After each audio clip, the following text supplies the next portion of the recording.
All right, here we go.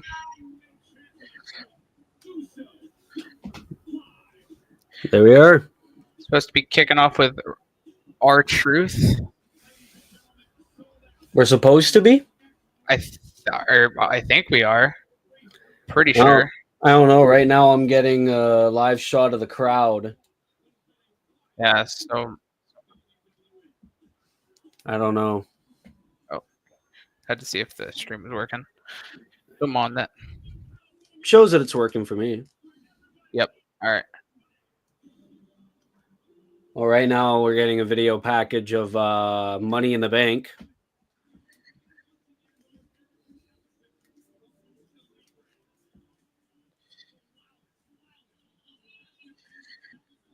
Was an overall decent show, I will say that. Yeah, Worlds Collide was pretty good. Oh, definitely. It was like top notch Worlds Collide. Probably one of the best shows of the weekend. Probably one of the best shows of the year, to be quite honest, in terms of USA wrestling, even though most of it was Mexican, but it's very good. Obviously, that was how we were introduced to Mr. Iguana, which is both of our profile pictures today. Yep. Obviously, that was how we were introduced to Mr. Iguana. And then the Money in the Bank, pretty mixed show. Yeah, there were some weak points, I would say. Like I heard the women's match wasn't that great. I mean, at least Naomi won. Yeah, I didn't mind the women's match as much as the rest of the IWC didn't mind it. I love that Naomi won it, though. She deserved it. Yeah. I'm really intrigued to see where she goes with that briefcase. Definitely Tiffany's in some trouble there. The thing that I've heard, though, is that according to reports, they want this year's Women's Money in the Bank winner to be the first one that fails, and I really hope that's not the case. Yeah, I hope not either. Naomi deserves a nice run with the briefcase. Exactly. Especially, if we're going to get Naomi versus Jade versus Bianca, perhaps, for the title. That would probably be a good match. That would be amazing. And obviously, the men's Money in the Bank ladder match was the most overbooked Money in the Bank match ever. Well, at least we had Jacob Fatu's face turn. That is true. I hate you, Solo. I don't know how to feel about Seth winning the briefcase. I mean, sure, he's a good winner. He's reliable. Yeah. I just I kind of feel for LA Knight 3 years in a row. Yeah, I've been vocal on Twitter of my support for Rollins winning, but I do understand all the fans being upset with LA Knight because I wanted LA Knight to win. Yeah. But I've said I'd rather anybody but El Grande Americano, and I was so scared for a second there. After he headbutted Penta, I was like, no way, actually. And then LA Knight coming through with that beautiful back body drop. I was like, thank you. And we're kicking off with the champ, John Cena. I'm so scared, though, because I think you've seen this post, too, of someone theorizing that we might get John Cena versus Logan Paul.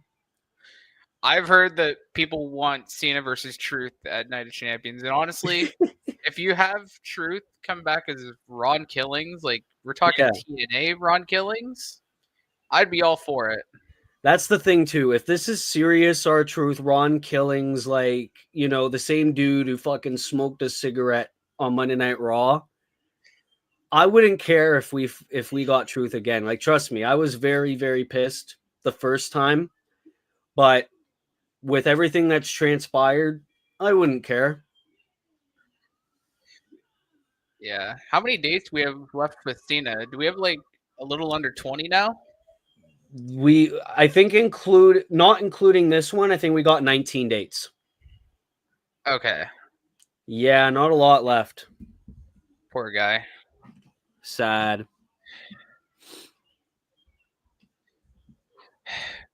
They're kind of wasting a lot of it though.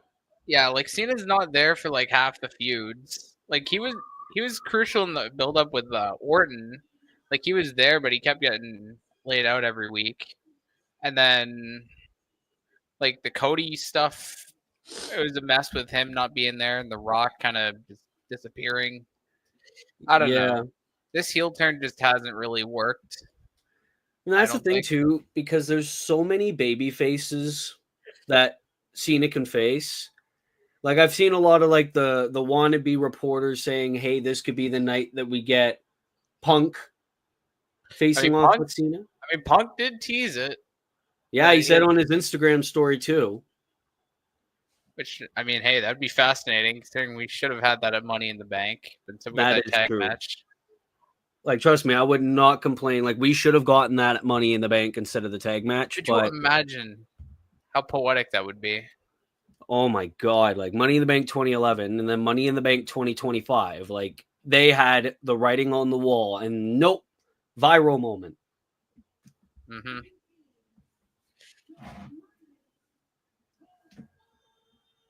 I don't understand why Alicia Taylor just couldn't do the never seen 17 shit while he's making his way to the ring. Yeah. Like, you'd think the ring announcers would have this kind of down at this point. Exactly, because it's like, okay, here comes the WWE champion John Cena. No, you just do the never seen 17 greatest of all time just when he's making his way to the ring. That way Cena can just get to the point. Mm-hmm. I will say, though, the gears Cena has for every city, they are pretty cool. Yeah, and it's like the retro colors. Like today he's got the purple. Uh-huh. Got the orange. And then then I'd seen he was wearing like Lakers inspired gear for when they're in LA or something. Yeah.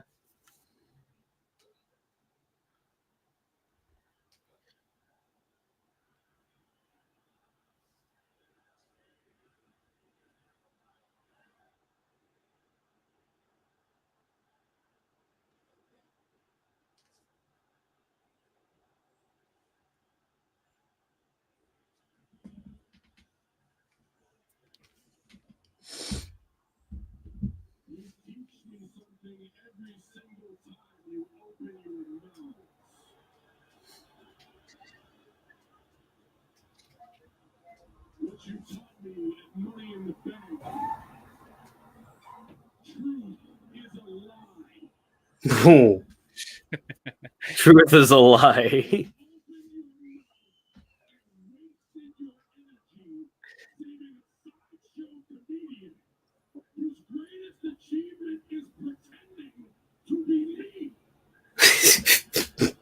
I mean, there's been a few other things, but I guess he's not entirely wrong.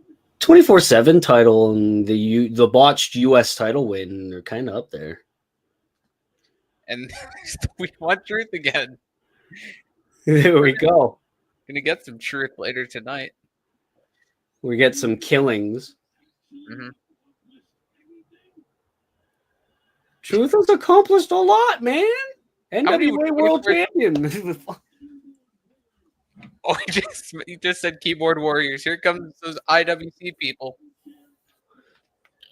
Well, I've never liked John Cena anyway. Fuck you.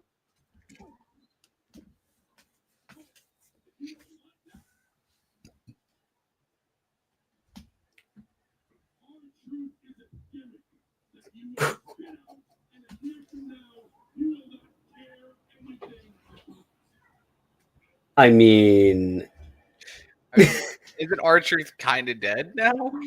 I mean, he's not R-Truth anymore. I don't understand. So it seems like we might be getting Cena versus Truth again with how much Cena's trying to cook him here. Probably, yeah.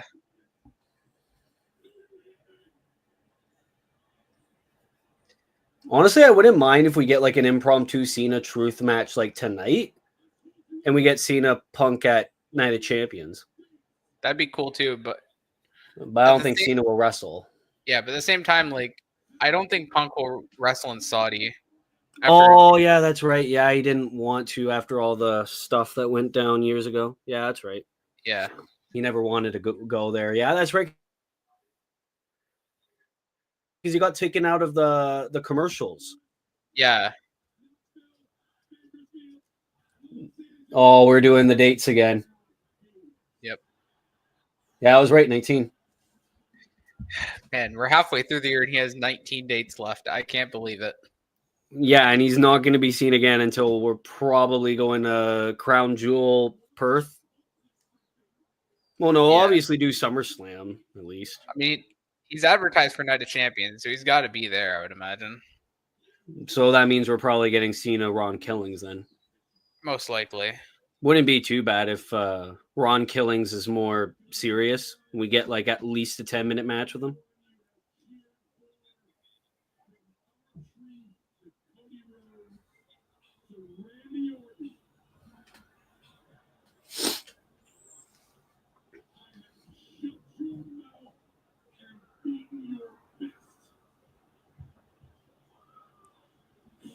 Oh, we're getting it. Yes, sir. Ho, ho, ho. The dirt sheets weren't lying.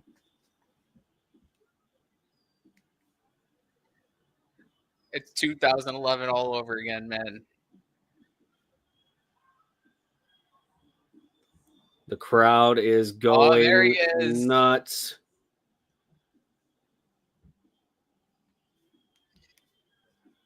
Wow. So maybe we are going to get Punk versus Cena. It definitely wouldn't be in Saudi, though. Yeah. Which makes me wonder, Saturday night's main event? I'm pretty sure that's after Night of Champions. So that yeah, but they could take time to build it. Unless Punk is like, oh fuck it, I'll wrestle in Saudi if that means I get to wrestle Cena. It's just like, fuck, give me that match. Wow. 2011 me is coming out so bad right now. Wow. Who would have fucking thought 10 years ago we would ever see this again? The rivalry that defined the 2010s. Match we should have gotten a couple days ago. Damn it. Won't forgive WWE for that. Pisses me off. Hey, at least we're getting this, though. This is going to be really good.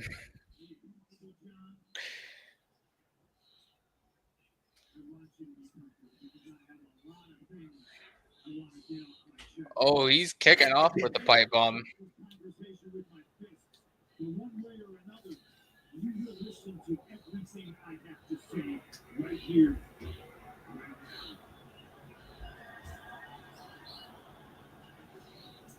It's ironic, isn't it? You strapped up the cowboy.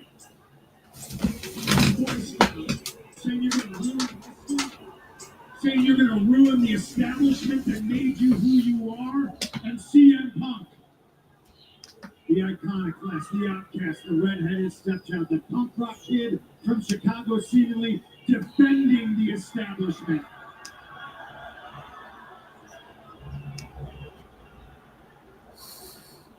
Well, the more things change, the more things stay the same. I'm not defending the establishment. Let's make it real clear, John Boy.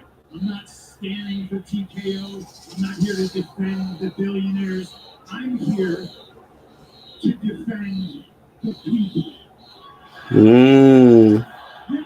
This man's the people's champion, all right. John? You mad because the establishment picked you, but the people never did? They picked me in 2011 to be the voice of the voiceless. Hey, we're getting the voice of the voiceless line again. You say you haven't faced the best competition, boy, you have. Cody's the best we got. A bit of a mixed reaction for Cody, sounded like. Yeah, I think people are starting to get sick of him. Yeah. Cool.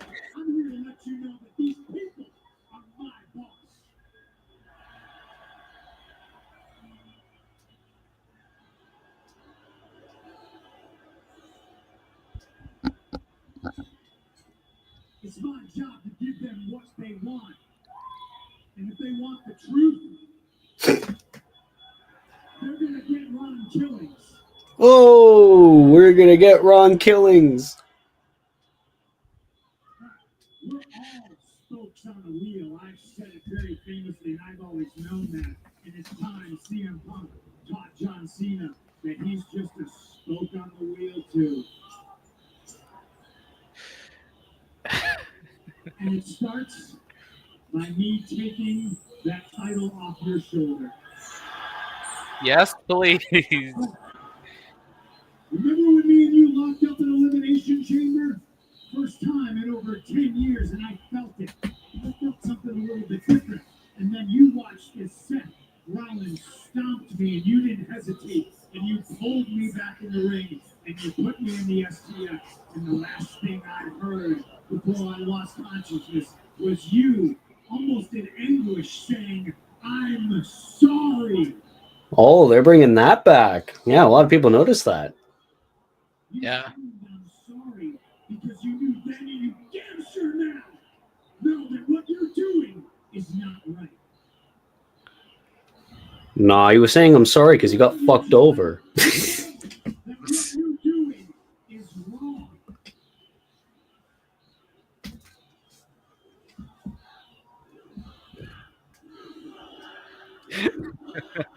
Yeah, he sold out, but we're not getting no Rock.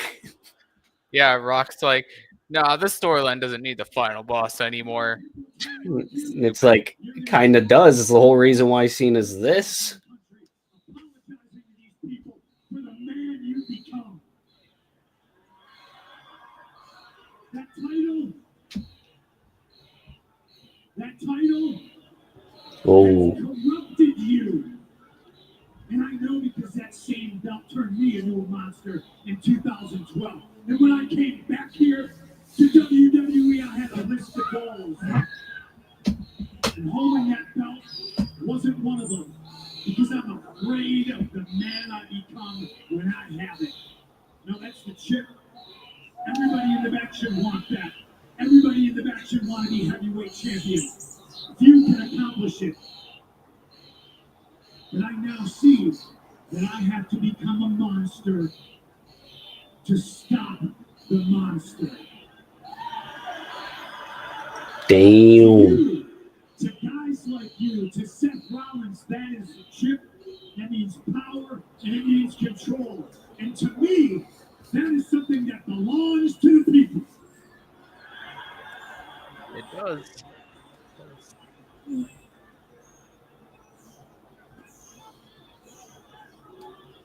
I did it for Punk. I did it for the people.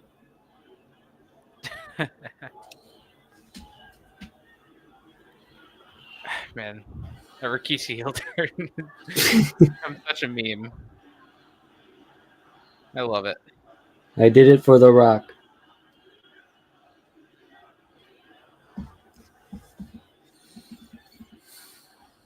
This is so fucking crazy to see, though. Oh my god.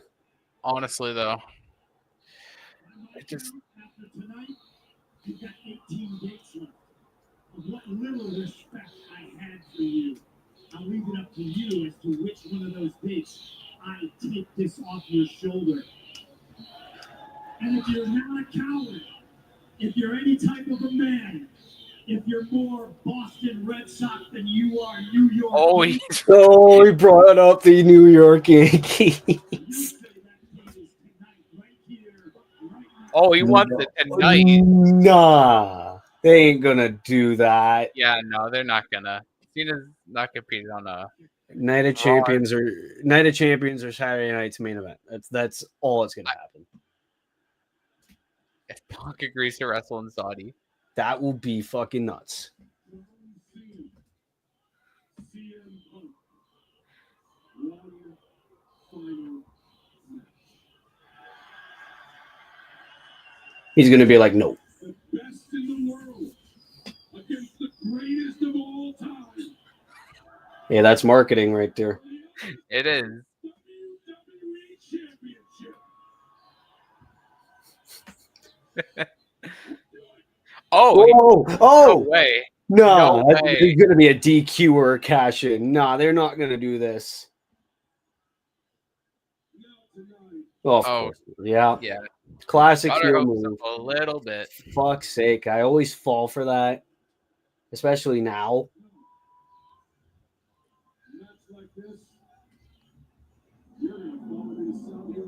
Oh, they're gonna do it in Saudi after all. Really? Wow. Okay. You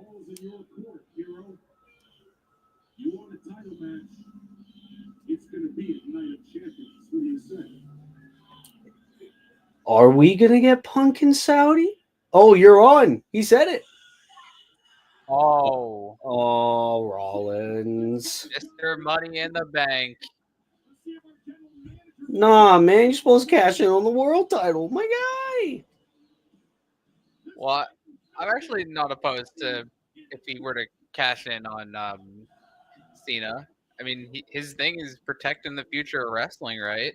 The one thing that would actually be funny at Night of Champions is if Punk wins against Cena and then Rollins cashes in immediately on Yeah. Punk. Kind of like a Dean Ambrose reverse moment. That'd be kind of cool. It's like Punk's first WWE title reign in like 12 years is just like 5 minutes. I kind of like Heyman carrying the briefcase though. Man, yeah. Oh, we got Wade Barrett tonight. Hey, better than having Pat like, holy hell. He just got snapped through a Slim Jim table. I seen somebody post something about that. My gosh. Post something about what? A Slim Jim table. Oh, the entire bracket's out. Okay. Oh. So, okay, Ripley, Sane, Morgan, Perez, we knew that. Nah, I was reading that. Oh, I'll probably be on Twitter in a couple of minutes because I want to see those SmackDown matches. Yeah. I want to know. I saw Jade Cargill on there. On the men's side. Oh, the men's side. This is looking good. Oh, wow. There's a mystery man. There's a mystery man on the bottom of the other Cody's in the tournament. Damn. Okay. No, the men's card is looking sick. Yeah, they got to post that on Twitter because I want to read this, especially during a commercial break. Oh, and here comes American Made. Yay. More denying that Chad Gable is not El Grande Americano. I bet. It's the nipples, Cole. I bursted out laughing when I heard that. Michael Cole's like, I have never in like almost 3 decades heard anyone say someone's not somebody because of nipple size. I know, it's freaking crazy. Oh, Chad Gable. Who's he wrestling? Oh, AJ versus Chad? Okay. Okay. What a match this is going to be. Yeah, no, not bad. Not bad at all. Yeah, and Chad Gable's all banged up, so Michael Cole's going to be like, that because El Grande Americano was busted up in the Money in the Bank ladder match. And then Barrett's going to be like, nah. Nipple size Cole. Oh my God, I'm going to burst out laughing. So fucking insane. That is nuts, though. We are getting Punk versus Cena at Night of Champions. I didn't think Punk would ever do a Saudi show, but I guess he is. I guess he's making an exception because this is Cena. Yeah. I mean, I don't blame him. Not at all. All commercial break, getting Gable promo. Okay, so now there's the men's side. So let's see. We obviously know tonight it's Zayn, Penta, Breaker, Mysterio. Yeah. SmackDown, it's going to be Orton, Knight, Black, and Hayes. That's a really good. That is going to cook, man. It's so hard to pick a winner, though. The other SmackDown Fatal 4-Way, we're getting Cody Rhodes, Damian Priest, Andrade, and Shinsuke Nakamura. Ooh. Wait, where did you see the bracket? It is on Twitter by Russell Purist. Russell Pierce. Okay. Yeah, and then the other Raw Fatal 4-Way, it's Sheamus, Rusev, Big Bronson Reed, and a mystery man. You know who I want the mystery man to be? Who? Ilya Dragunov. I mean, we're close to his return. It's been almost a year, I think. Yeah, I we're mean, close to it, and I heard that like he was training a little bit, and he's close. I know yeah. people say September, but hey, we've seen people return. Oh, I didn't know. Asuka's back. Oh, what? Asuka's facing Stephanie, Raquel, and Ivy Nile on the Raw side. Damn. I obviously think Vaquer's winning that though. I definitely see Stephanie going all the way to the finals. Me too. And then other SmackDown, we got Charlotte Flair, Alexa Bliss, Chelsea Green, and Candice LeRae. Well, it's obviously going to be Charlotte or Alexa. Obviously. I really hope Charlotte doesn't make it to the finals. I really hope that it's Alexa. I really hope she makes it. Yeah. But you know they're going to want Charlotte to go most of the way because I'm the queen. Yeah.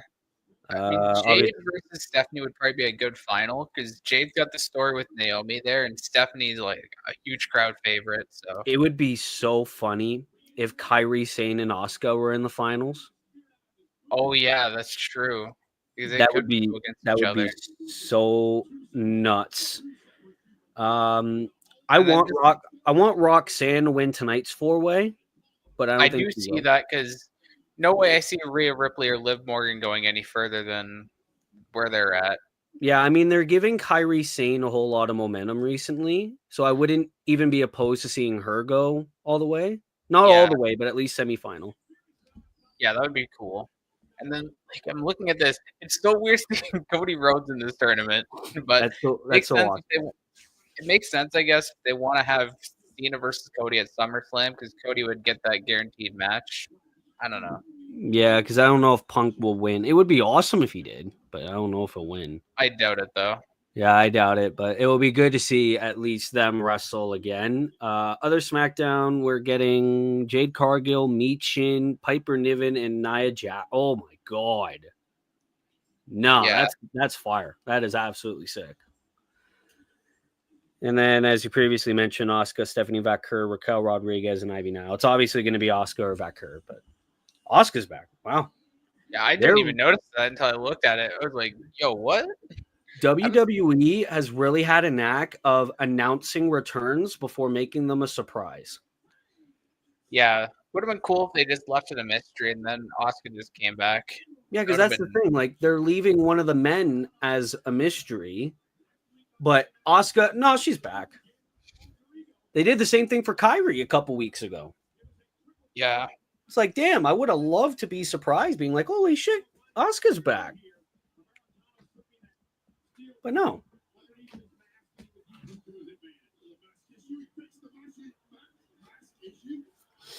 Oh, it pissed me off. All Grande Americano winning by shoving AJ in the chest. The fact that he's undefeated outside of the ladder match as that El Grande Americano gimmick is really infuriating. Like, I know we've all been clamoring for Chad Gable to get a push for years, but this is how he gets it? Yeah, like I was saying in my Money in the Bank predictions, I was saying, like, Chad Gable's good, but why does it have to be this gimmick? Yeah.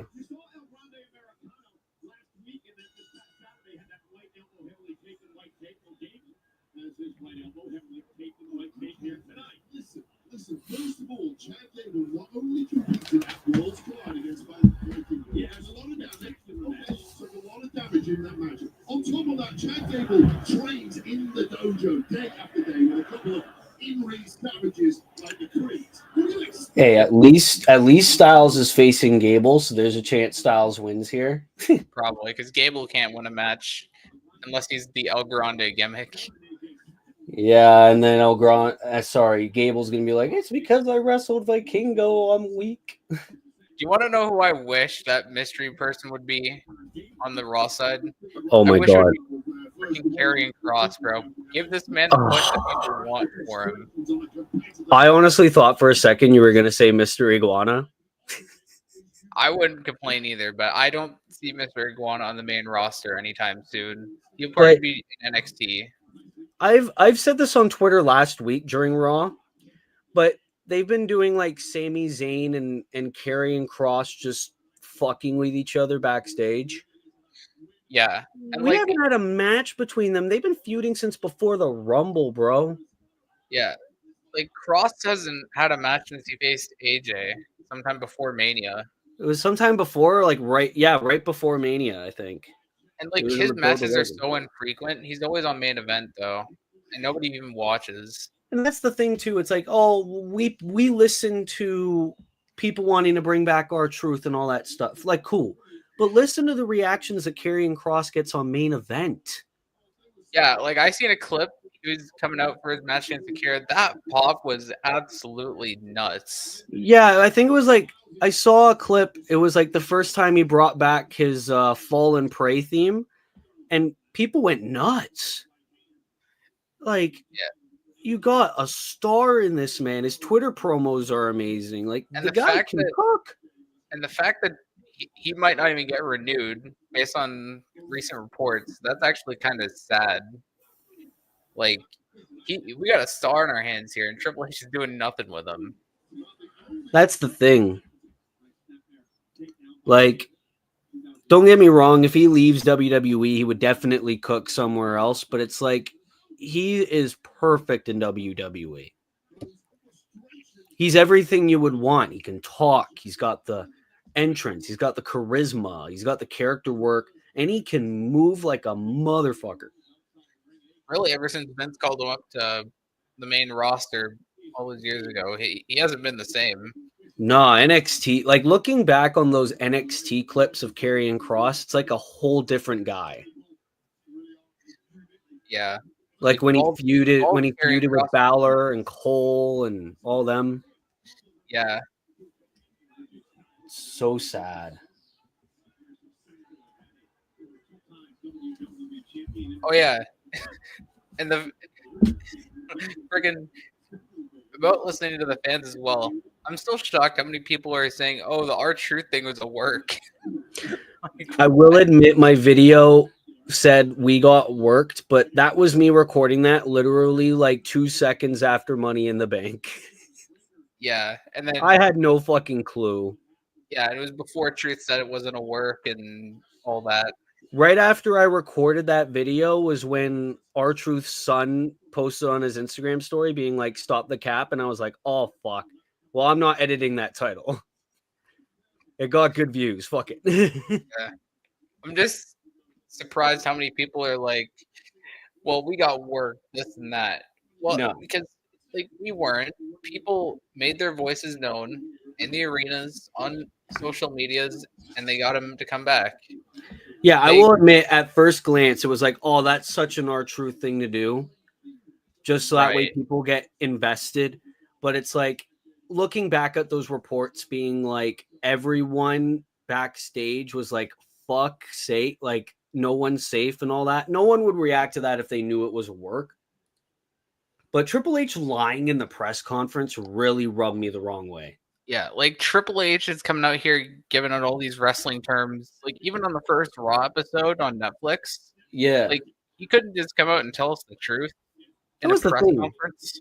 Like that was the thing that would have put WWE in more good graces if it was like, yeah, you know, we made a mistake, we let him go, then we heard the fans being like, "Oh no, they actually like R-Truth, let's bring him back." Then that would put them in more good graces instead of, "Oh, it's all part of the show."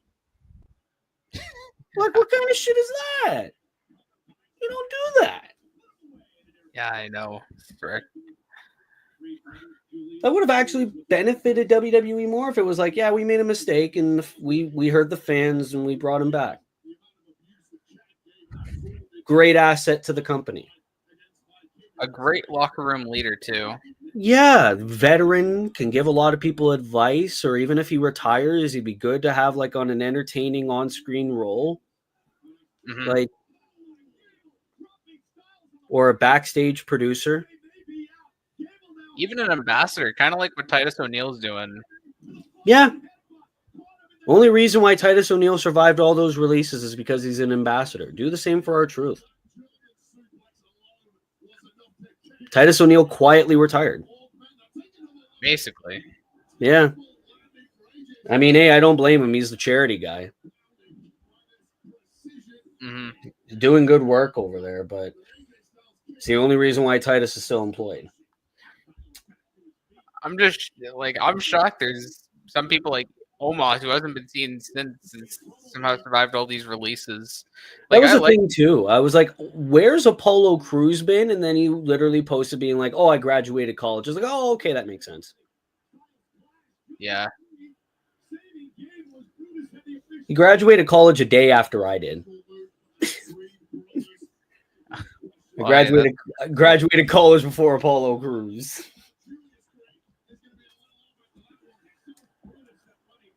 Oh fuck! I just realized we got Cash App on the apron and oh yeah. barricade. God damn it, As TKO. if having Cash App on the briefcase wasn't good enough. I think when Rollins lifted up the Money in the Bank briefcase earlier, the Cash App logo wasn't on it. Really? Yeah, I think that was just for the Money in the Bank event. Oh. I mean, I don't see why it wouldn't be on it tonight when we got Cash App here. Fucking Slim Jim, this ankle lock. The friggin' fireball ladder too. Oh god. That was another thing that made me so scared for El Grande Americano winning was when they introduced the Fireball ladder. It's like, oh, okay, that's how El Grande is going to win because they're going to want to sponsor Fireball. And they were like, make sure to tell our good friend El Grande Americano about the ladder. Oh, and be sure to tell me too. It's like, why would you need to know, Chad? Yeah, just tell El Grande. Oh, that Styles Clash looked fucked. That was kind of a rough Styles Clash, not gonna lie. Yeah, I hope Gable's okay. I mean, my man wrestled like 3 matches in the span of 48 hours, so. I mean, Stephanie wrestled 3 in the span of like 20 hours, so. Yeah, probably why he's not. Her 4-way's not tonight. Got to give Vacker a bit of rest. Yeah. But goddamn, I want to look at that Styles Clash again. Fucking nuts. Yeah, that didn't look too clean. Like, oh, there we go. Yeah. Oh, yeah. Fuck. Like, he didn't go up like he usually does. I think that's just poor coordination between the two. Like, Styles is going up in age, and then Gable's all roughed up. So, yeah. Can't really blame him. I think Styles should just stick to the phenomenal forearm at this point, though. Yeah.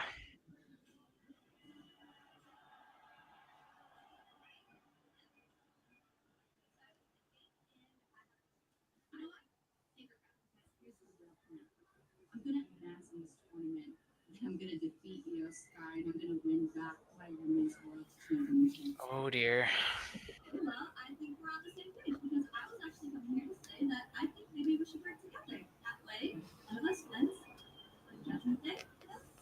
How about you just stay out of money? You're the best woman win. I will. Okay. The thing I'll say here, when I first seen you repost a tweet that said Liv and Rhea were gonna fight tonight, I was like, oh, please no. But at least it's not just a one-on-one match.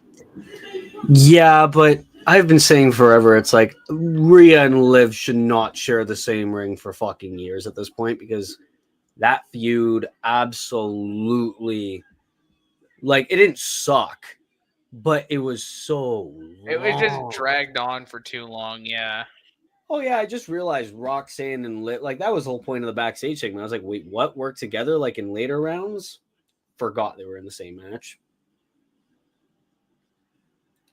Poor Kyrie. Yeah, Kyrie's just kind of the outlier in this match. Which really makes me think she might win. I mean, Andrade won when we didn't think he was going to, so. Yeah, I mean, I just really hope Rhea nor Liv advance in this. They don't need it.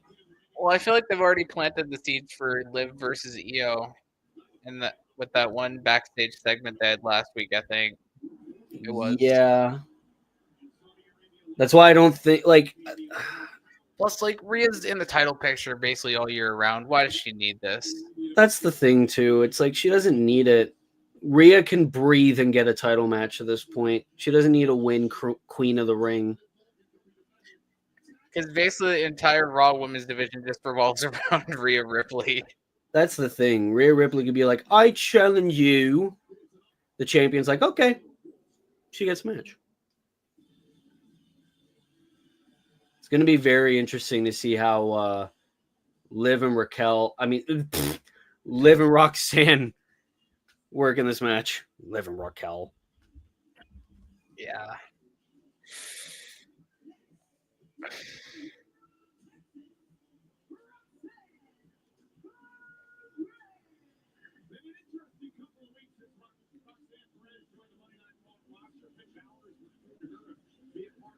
Yeah, the whole Judgment Day thing I find very interesting. Like, I wonder what's going to come from it.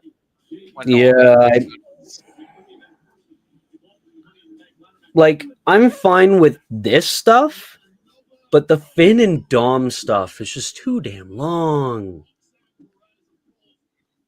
Like just bring the demon back at just this point. betray each other already. Like, we don't need this long-term shit. We know it's going to, like, end at SummerSlam, but it's too long. Because obviously it's going to be a 2-night SummerSlam, so we're probably going to save Dom versus Finn for the IC title at SummerSlam. Probably. And then maybe Balor wins there. But I'm not looking forward to spending 2 more months of this dissension bullshit, especially now with this rehash of the love triangle with Roxanne and Liv now. Like, we've seen that before. Last year. Exactly. Ironically, same time last year. Mm-hmm. Like, oh my God, who's next? Like, Dom's going to go with Roxanne, and then who's next? Jada Parker gets called up? Sol Ruka? Kerman Petrovic? Like, God, I don't care. Lola Vice? Oh, I like that. No. Frick, man. I competed for the Olympics. I had to leave home. You remember that promo? No, I don't. I think it was Lola Vice was getting a NXT women's title opportunity, and then she like fake cried. I think it was like against Roxanne Perez actually. And yeah, it was. I think that's the only title match she's had. Yeah, it was like Heat Wave or Battleground last year. She got it. Yeah, I think it was Heat Wave. Because I think it was the same event as the 4-way for the NXT title. Mm-hmm. Still shocked me Ethan Page won the belt that night, but I was so fucking happy for him. Yeah. It's just a matter of like when Ricky Saints is going to come up or whatever. That's why I think he lost it so fast. Yeah.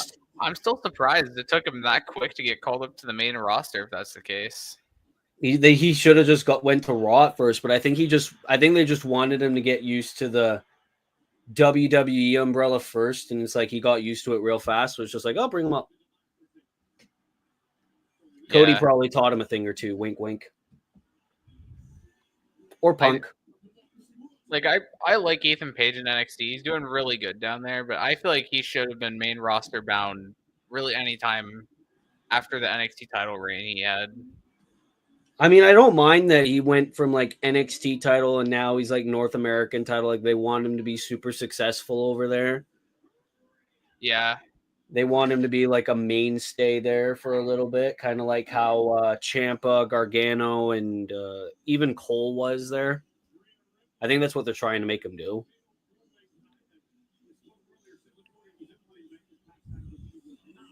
I am so over Rhea Ripley. I've had enough. I love Motionless in White, but I hate this song. Like, I'm going to get a lot of hate for that if there are people watching. Yeah. I mean, especially like Rhea Ripley fans, which, I mean, granted, I can understand, but like we can agree to disagree, or even agree that Rhea Ripley should not be in the main event scene all year round.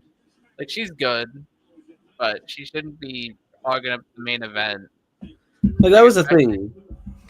Like so many people complained about Bianca Belair constantly being in the main event scene for I think a year or two, and then she spent that time in the tag team picture, and then it was like, oh, that's why so many people supported it when she won the Elimination Chamber this year. It's because it was a while.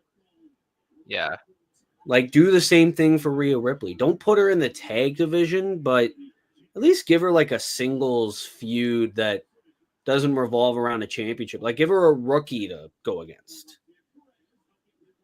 Even Roxanne, for God's sakes. Like, yeah. good singles feud or Vaquer non-title feud. Be amazing. People would eat that up for breakfast. Oh yeah, for sure. Literally eat that up for breakfast. Booker T.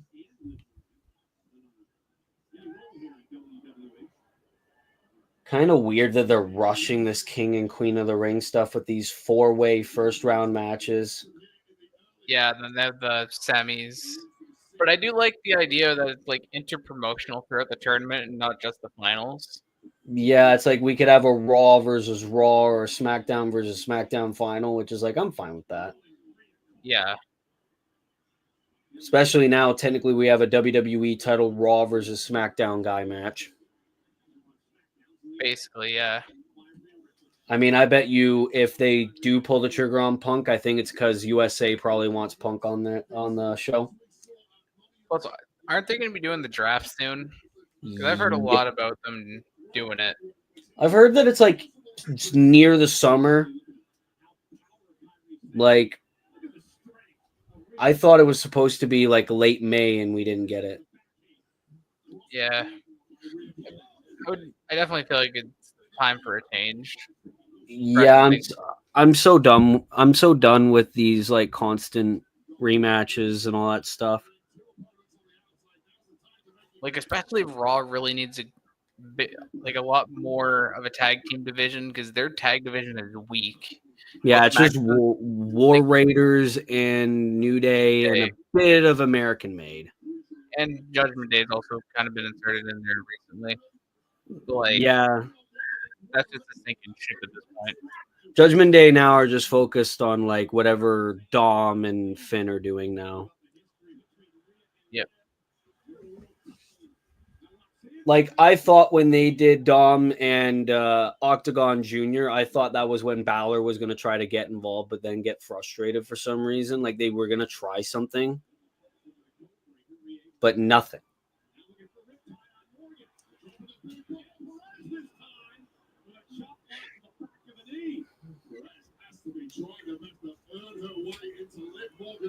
Like I'm fine if Roxanne or Kyrie win this. I just don't want Liv or Rhea winning this at all. Oh, yeah. Codebreaker into a Russian leg sweep there by Roxanne. Getting some double teams already. If I had to pick between anyone in this match, I'd say Roxanne is a lot more upside. I don't see Kyrie ever getting that pushed, unfortunately. Like that was the thing. That was like I said earlier. Like even if Kyrie wins this first round, I think she'll lose to whoever she faces in the semis. Just she's getting a lot of momentum right now. Mm-hmm. This is insane though. Like Liv and Roxanne doing something really makes me think one of them are going to win in the end here. Oh yeah. Like Roxanne rolls up Liv, and then Liv's like, "What are you doing? I was starting to like you. God damn it, you ruined it." Dom, control your new bitch.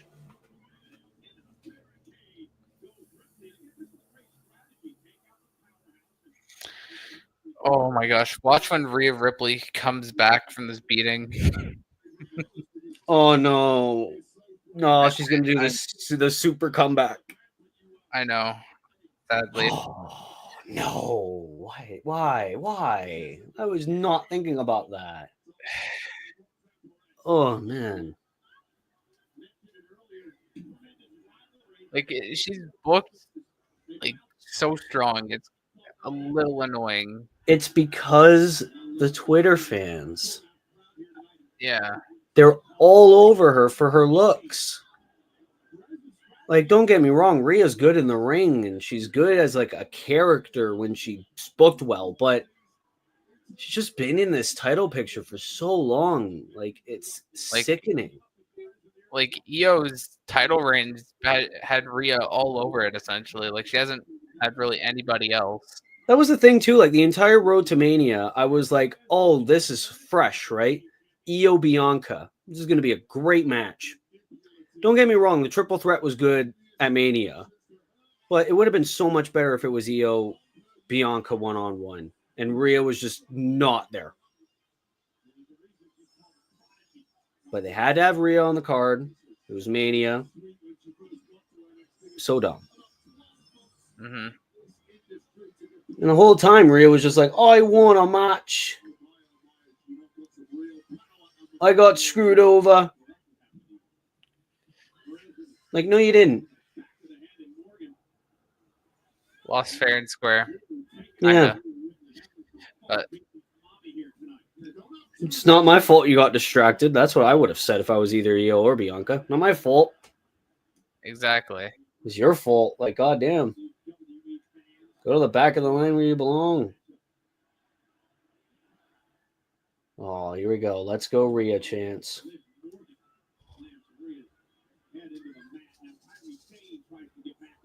I would much rather Liv win than Rhea. Yeah. And I'm sick of Liv too, trust me.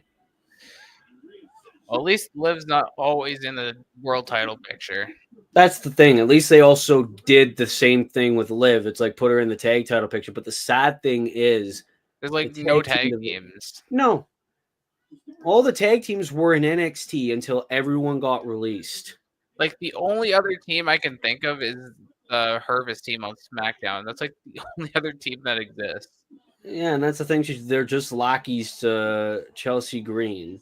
I mean, we had Meechin and BFAB for a while, but where the fuck has BFAB been? I mean, I guess Damage Control still kind of exists. Well, we got the Kabuki Warriors technically now back. Yeah. They could do them again, or they could do. Well, I was gonna say Dakota and Io. Huh? Nope, can't do that. Maybe if the Twitter fans do a "We Want Dakota" chant, but no. I doubt it. I mean, Dakota was super underutilized for sure. She was plagued by injuries too, as unfortunate as that sounds. Like, I feel like they definitely would have pulled the trigger on Dakota being women's IC champion if they weren't worried about her getting injured again. That's what I think they were thinking. Yeah. But they did see big things with Lyra too. I think she was one of the first re-signings of Triple H's era. Like probably the first. Well, no, I think it was Dexter first, but Dakota was up there. No, I'm pretty sure Dexter came after. Like, oh yeah, no, it was Dakota. Dakota was the first because Io technically wasn't released. They were like talking about her contract almost expiring. Yeah.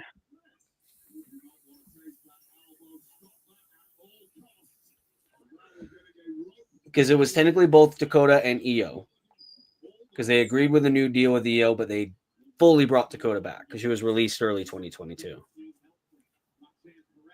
Then it was Dexter, then it was Karrion and Scarlett, then Strowman, then OC, then Bray. Like, big streak. I just wish we had Bray a little longer. It's just sad that he didn't last too long in his second run. Then we also had Candice and Meechin a little bit in between too. Yeah. Johnny. Kind of shocking that Ciampa survived all the releases, but he was like Mrs. Lackey. Yeah. At least now with DIY, he has something of substance. DIY. That's the thing too. Like, I think they were also afraid of having Johnny and Tommaso be single stars because they could have gotten lost in the shuffle. Yeah. good to have them as a tag team fully. I was afraid that they were going to split them up again last year. I was like, And then oh to no, see don't do that. like that was kind of like kind of weird, but I guess it makes sense. A Yeah. friend of mine, Will, Canada, Sault Ste. Marie, college program. This just in, folks. Yep, we go to the same school, same class. Yes, we do. It's how we know each other so well. And that's where you find your wrestling nerds, I guess, because that's what we call ourselves. That's the thing. You were wearing a CM Punk shirt, but I just didn't want to randomly approach you being like, hey, good shirt. Like, actually, no, you approached me being like, hey, you're the wrestling YouTuber, I heard. Or you were a big wrestling guy. Oh yeah. Yeah. That was how we became friends ever since. Yeah. Man. Huge CM Punk guy. It was a shame seeing how his AEW run ended, but his WWE run's been pretty good. Yeah. I used to be quite the CM Punk hater when the brawl out shit first happened, and then it was like, oh no, actually Tony Khan's a bit of a bitch. Yeah. But he's gotten back in my good graces. Oh no, here comes the Rhea Ripley comeback. Oh dear. No, don't do this.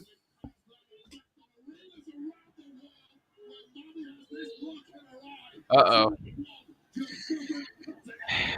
I am going to cry. Come on, Kyrie, where are you? You're not in this. There's hope. Oh, there's Kyrie. Hey. Nope. Oh, god damn it. There was hope. There was a little bit of hope. Good grief. Oh. Oh. Oh Oh. my gosh, bro. Where's Roxy? Come on, there's a chance. There's a chance. I'm holding out hope with Roxanne. Ripley might get. Oh god. Yep. Hey. Oh, yep. Yeah, there we go. Raquel. Thank you, Raquel. The one time I will not mind Liv winning anything in these past few months. This as long as it's not Rhea. Hey, there's a non-title feud right here. Rhea and Raquel. It's not hard. Yeah, two big women. And they've got a lot of history too. Yeah. Now there's Kyrie. Okay, so I think Liv pins Kyrie here, which is not too bad. Wait, what if Roxanne steals the pin here? Oh, I can see it. I would love that. I would love that personally. She hits the insane. Yeah. Where are you? There we go. Oh no, she's gonna pin Kyrie. Okay. Hey. Okay. That was great. Yeah, because they're gonna want to keep building up this Roxanne Liv team, I think. Yep. Or getting them on the same page before they inevitably screw each other. Don't mind that at all. Roxanne is a really good young talent. Yeah, if they weren't gonna have her win Money in the Bank, at least like having her advance in the Queen of the Ring. I don't think she'll win the whole thing. I wouldn't mind it. But at least she's getting like a mini push. Get like the whole Rumble deal, the Chamber, the Money in the Bank, and now this. Yeah, I mean, like she was the last woman in the Rumble, and then like she did a good performance in the Chamber. They're gonna not want to lose this momentum. So she will face the winner of Cargill, Meechin, Niven, and Jax. I think it will be Perez and Cargill. Yeah, I could see Cargill winning the whole thing, honestly. Yeah, because especially if Naomi cashes in sometime in between. Then you'll get Cargill versus Naomi at SummerSlam. Would be nice. Yeah, and then like somewhere down the line, Bianca gets involved. Yeah. Wouldn't be too bad. That was a good match, though. Yeah, good result, too. I can't complain. No. Very good match. Not complaining at all.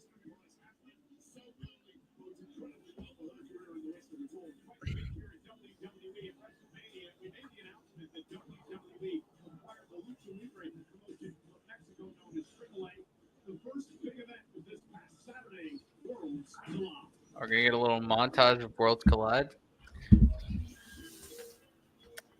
I did not expect Worlds Collide to cook as much as it did. Like, I was honestly considering skipping the show and just like looking at the results on Twitter. Yeah, I thought I was gonna do that too. Honestly, good thing neither of us did. Yeah, because we were supposed to do, I think it was SmackDown Universe yeah. Night. And then both of us were just like, actually, no, Worlds Collide's actually not that bad. We've both been live tweeting it. Yeah. Like, Mr. Iguana was awesome. I had a few laughs when I was watching him. I'm sure we all did. Well, Lince Dorado, like, nice seeing him back, by the way, but doing that Spanish fly on the iguana, I was like, fucking loved it. Oh, we got more A-Town Down Under Ascension. Just break them up already. How long has it been? Over a year now? They've been doing this Ascension since they literally lost the SmackDown Tag Team titles. It's been so long since I've seen people say, oh, Austin Theory's going to turn babyface. Best way to just break them up without having them do anything was having Theory join Rollins' faction, which I thought they were going to do. But then we have Bronson Reed, which Bronson Reed's a good addition, but in a way it doesn't make sense. Yeah, I've seen a lot of people question like Bronson Reed was like, well, man, Rollins and Bronson were trying to kill each other like 6 months ago. Now they're together. Like, what the fuck? And I kind of understand that because it's like, at least with Theory, he has the history with the Monday Night Messiah. Yeah. And technically, Theory never broke away from that group. They just demoted him back to NXT. Mm-hmm.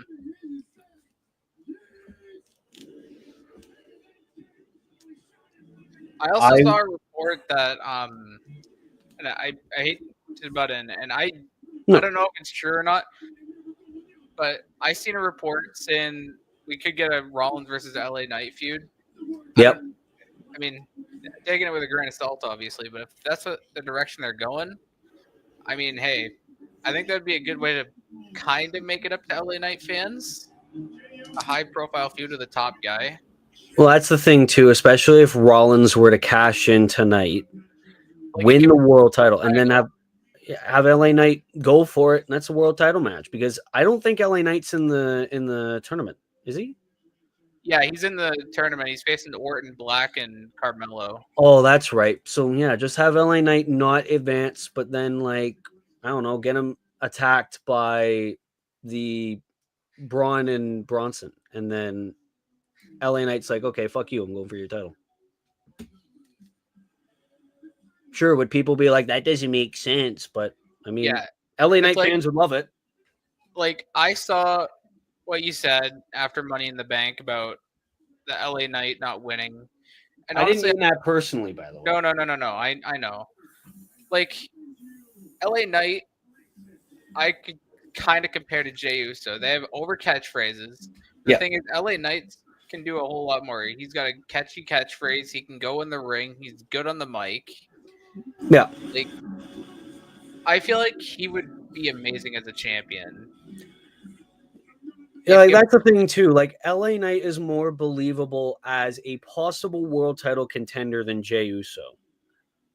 Yeah. And that was why I said, like, nobody was complaining when Jey Uso won the Royal Rumble, but everyone was complaining when LA Knight didn't win Money in the Bank. So that was why I said everyone complaining about LA Knight not winning Money in the Bank were the same people that loved when Jey Uso won the Royal Rumble. Because I'd rather LA Knight be a world champion than Jey Uso. I'd rather anybody be the world champion than Jey Uso. Controversial take, I know, but yeah, like I get that Jay's the top babyface or whatever merch seller, but so is LA Knight. Yeah, the thing is, Jey Uso, like some of his singles matches are good. Like, I think him and Gunther have some decent chemistry at least. But I can't really think of anybody else aside from Gunther. Like, I would not mind Jey Uso being a world champion if it was the way he was 2020 to 2023. Yeah. Where he was the serious guy, right? The emotional guy. Yeet. Yeah, that's the thing that I hated. Like, I hated the catchphrase when people did the bottle flip or they were throwing basketballs going yeet. And now that's all I hear on WWE television. Like, obviously, I'm gonna hate it. Like, I'm sorry. Main event Jey Uso in 2020 to 2023. I loved it. I honestly wouldn't have minded if Jey Uso dethroned Roman at SummerSlam 2023. Yeah, But if it wasn't for that dumb booking decision that I will never understand. if it wasn't for like Jimmy betraying Jay, and then like I don't know, over a year later, hey, we're good, Uso. Like, what was that? Yeah. Oh no, we're getting a Nikki video package. Make it stop. Oh, I don't like this. But I mean, Evolution's coming up. And we know Nikki had a huge part in the first one. Yeah, she faced Ronda Rousey for the Raw Women's title, doing nothing. Yeah, where Ronda Rousey was like, the only door you knocked down was the door to John Cena's bedroom. I seen that promo come up a lot when I've been scrolling. Best part of Ronda's run, wholeheartedly. Best promo of a run. Well, there was that one where Ronda went to a fan and was like, your mom failed you. I've laughed at that too. That's the thing too. Ronda during her first stint, during her run there, she was good. Just when she came back and won the Rumble, that's when everybody turned on her. Oh my god. Nikki and Maxine and Natty. Yeah. Here's all the divas. Technically. Kyrie's like, don't pretend to care about me. Fuck off. We know the real reason why you're here. So obviously I said in a tweet, for those of you who don't know, let me guess. Here's how I think Nikki's return is going to go. Title match at Evolution or Night of Champions automatically by doing nothing. Setting up reunion with Brie for the tag titles, which I don't think is actually happening with all the stuff happening earlier. I mean, at least that would be a team that can be kind of believable. That's the thing too, because it's like, oh, before the Bella Twins retire, they're gonna want them winning the tag titles, which I wouldn't mind. Like, out of all these options that I listed, that's the one I wouldn't mind the least. Because the tag team division really needs some credible women's tag teams. Yeah, because it's obvious Beth isn't going to come back to team with Natty, especially now that Natty's teaming with Maxine Dupree. So, plus Cope is over there, so not likely. Inspirations in TNA, which honestly I wouldn't mind seeing them in WWE either. As much as I was annoyed with the Iconics in their first run, I don't mind them that much anymore. What else did I say? Return squash match tonight. Or promo about her starting the women's revolution. Brackets, she didn't. Well, we'll see. I'm sorry, but that goes to Sasha, Charlotte, Becky, Bailey, and kinda Paige. Yeah. Those are the people that started. I was also laughing the amount of Becky Hogan comments I saw on Twitter after Becky won the title. Like, that people don't realize that Becky winning the title is probably the best thing that the IC title needs right now. Yeah, because Lyra held it forever, and it was like, who else were you going to have dethrone her? Like, you can have a young talent dethrone Becky like a Stephanie Vaquer. Yeah. Plus, like, Becky's put Lyra over twice, so Lyra's also kind of established already. That's the thing, and we're obviously going to have a trilogy too after Lyra attacked Becky at Money in the Bank. Yeah. So it's inevitable they're going to face each other again. Not like Lyra's buried. She's definitely not. What else was I going to say? And that's the thing too, because a lot of people seem to forget, out of the 4 horsewomen at one point, Becky was the most underrated. She had to get her nose broken to be over.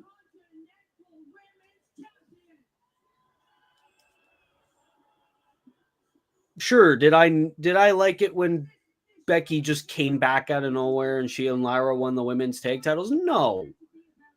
But that was because I thought the whole women's tag team title match at WrestleMania didn't need to happen anyway. Not that I hated Becky or anything. Mm-hmm.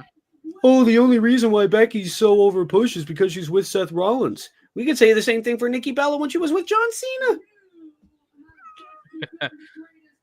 Brie Bella when she was with Daniel. Like, dude. Only person that didn't really get pushed when she was with somebody was Maurice with The Miz. Maurice just didn't wrestle. Yeah. She was just like, hey, I'm here.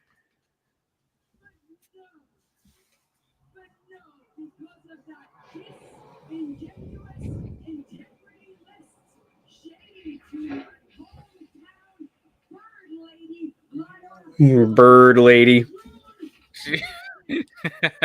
Oh, God. That's what everybody calls her. I think Lyra's Instagram bio is like, oh, I've done all this. Former NXT Women's Champion, first ever IC Champion, former Tag Champion, all to be called Bird Lady. It's like, I mean, not like they mean it in a bad way. I mean, hey, Bird Lady.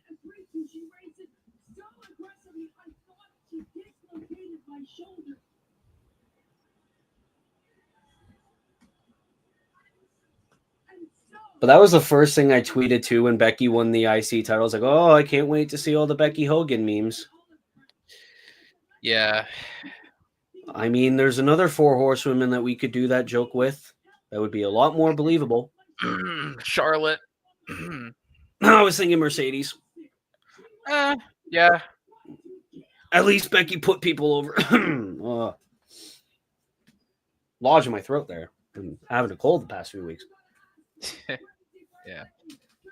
Fucking Bird Lady. I'm sorry. I can't hear that with a straight face.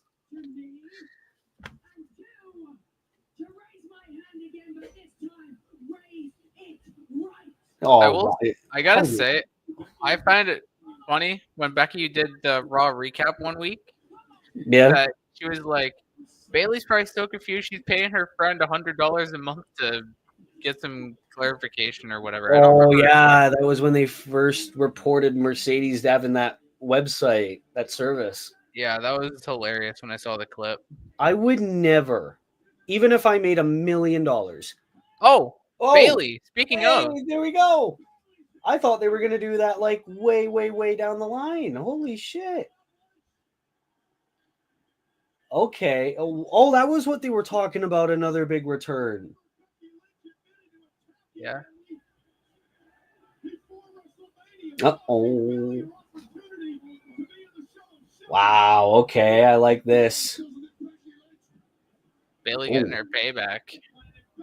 First, I thought she botched the rose plant until I realized Becky was countering it.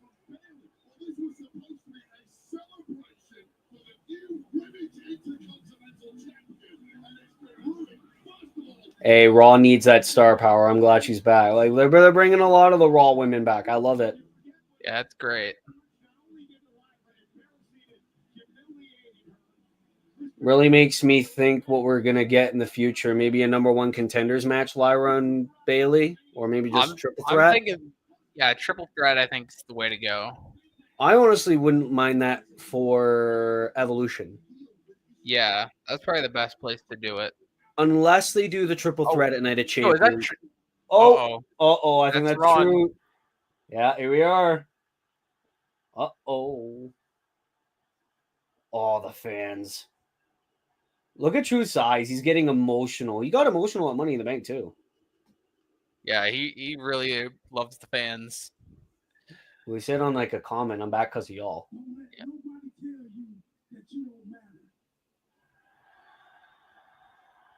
Don't let nobody tell you that your voice doesn't matter. They heard, they listened, they felt, and they understood. I am back because of y'all. This is fucking awesome. And to think we could have not had this again. It's great that the fans express themselves. We want truth. Y'all got our truth. We want. Our truth is back for all of you.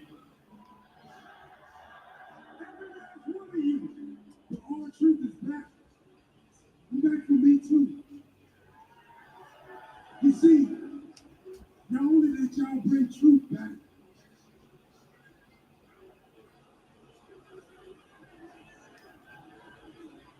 You got me. Now, we all love our truth. I love our truth too. Our truth can be too funny all the time. Oh, we're gonna get serious wrong killings. Love this. He's too forgiving. Not me. I wish you would.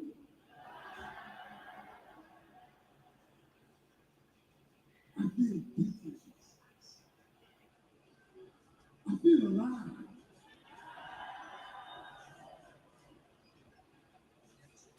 And for any of you that thinks I'm alive, you think I'm some sideshow act? You think I'm a gimmick?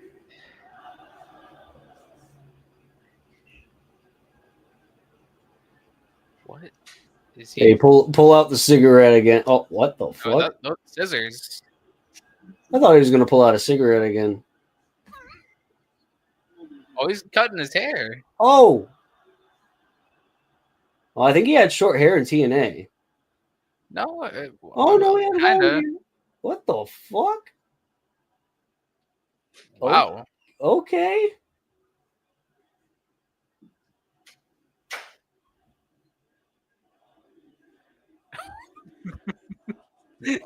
I mean, I'm digging this. The fuck?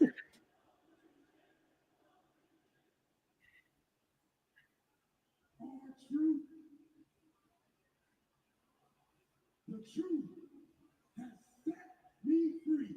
Hey. Mm-hmm. Let's go.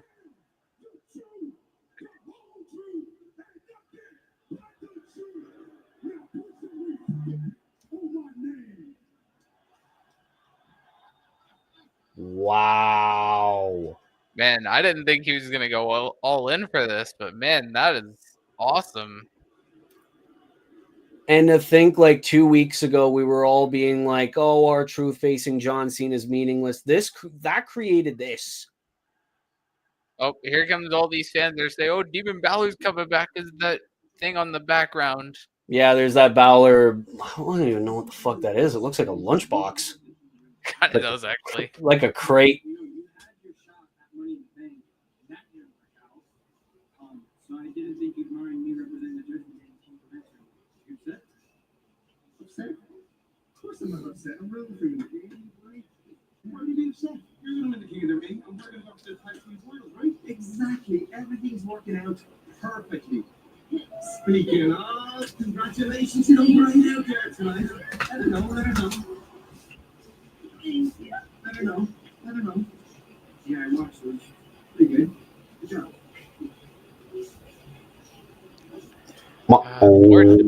Attention. Oh, they got the PS5 back. Carlito was nice and returned it. Yep.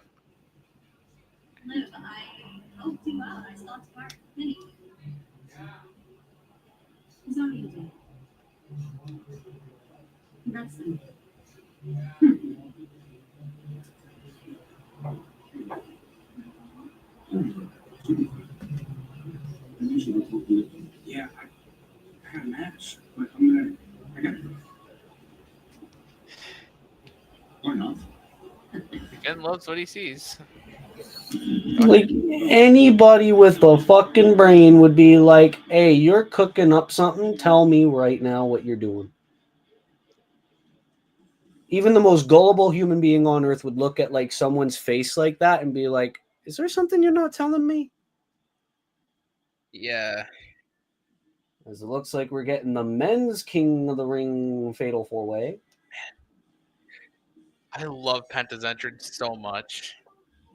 It's amazing to see how well they've treated Penta ever since he was brought over here. Yeah. Like, I think I seen somebody say something like they want to keep the Lucha Bros separate because they think they could be solid as single stars. Like, they'd be great as a tag team, but I definitely see what they mean. Like them on their own can be good. And they've proved it with Penta. I just wish they would have done it more with Phoenix.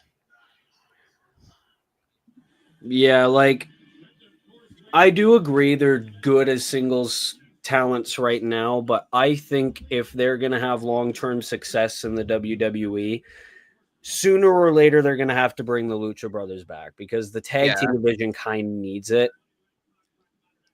I'd say more so Raw. Like Yeah. any team like Motor City, Fraxium, they're all on SmackDown. Like sure, SmackDown's got a good tag division, but shouldn't you put more effort into the Raw tag division? Even if it like whenever the draft comes and they switch a couple of brands up, no matter whether it's Raw or SmackDown, the Lucha Brothers like can bring so much to the tag team division. But obviously it might not be for a while because they're trying to do like the SmackDown tag team division versus the Wyatts. Yeah, I mean, at least they're making the Wyatts look credible again. Yeah. Because it was kind of like, what do you have the Wyatts do when they come back? And it was like, it took a long time for them to come back. And it's like, why would they lose the Final Testament if the AOP would just end up getting released anyway, you know? Yeah, and then they were like setting up continuing the feud with the Miz because they brought the Miz to SmackDown, and then it was like, oh no, the Wyatts. Then Uncle Howdy, I think, got injured, and then it was like they're back. They're not focusing on Miz anymore. Miz is with Mello. I thought they were gonna do Wyatts versus Miz and Mello, and they were gonna have to find other people. Yeah. Dom. Okay. Man. I gotta be honest. I haven't really enjoyed Dominic's reign that much. Like he's a good heel. The finish to his matches are great. They're fine for his character. But like he hasn't had much like title defenses, you know? Yeah, that's the thing. And it was like, that was why I was so excited when he was facing Octagon Jr. Because it's like, oh, okay, they're going to give Octagon and AAA as a whole more exposure. It only lasted like 4 minutes. Like you could have at least made the match a little longer, surely. That's the thing. And it's like, this title reign is so overshadowed by this will he, won't he Finn Balor turn. Where it's just like, just make Dominic cook. Like when he first won the belt, they were teasing so much with like AJ going after him, Finn going after him. It's like the whole Finn thing is kind of, or not the Finn, the AJ thing. Like, okay, like they had AJ go for Braun when he had the belt, and then they go for Dominic, and it's like they seemingly forget about it.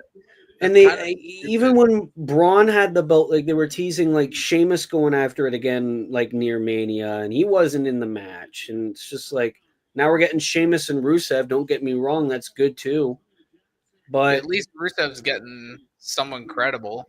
At least Rusev's actually fucking wrestling. Go, Mr. Iguana package. Oh my god, no. This is sick. I thought they were going to NXT this sucker. Well, man, we're getting a package.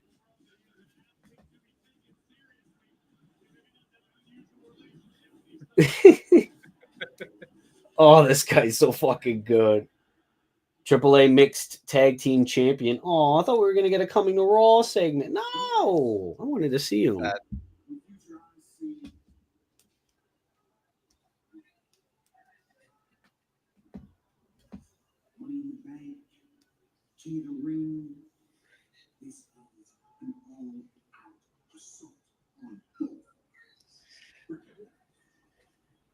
Hey, Braun's in the tournament too, Seth.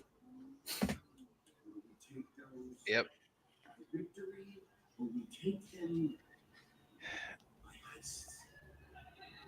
That board in the background says, "Don't just compete, dominate." Mm-hmm. Nice Easter egg there.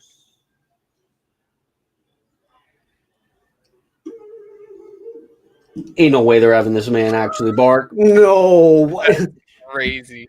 Fuck off. And it's not just like the ooh that like the slow barks he did in like NXT and shit. No, my man fucking barked like a dog. I know this probably wouldn't happen, but seeing Bronson and Braun on both in this tournament, what if it came down to those two?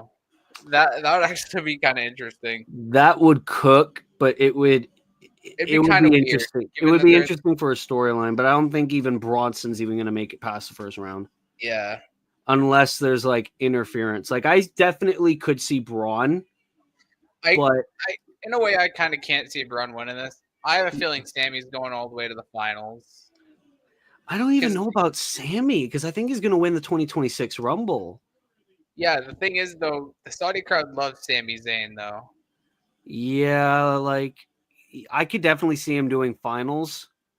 But I don't see him winning the whole thing for sure. No, I think he's going to win the Saudi Rumble and then Most go to likely. WrestleMania, hopefully win his first world title. That's what I think. Either like if it's against Seth or Gunther or Jay, like I don't know. Like I think Sammy should be world heavyweight champion. Yeah, he's long overdue. He's put in the work. He deserves it. Oh my god, they fucking have a UFC 316 shirt. Get out of here. Man. Don't get me wrong, I like a bit of UFC every now and then, but I'm not buying that.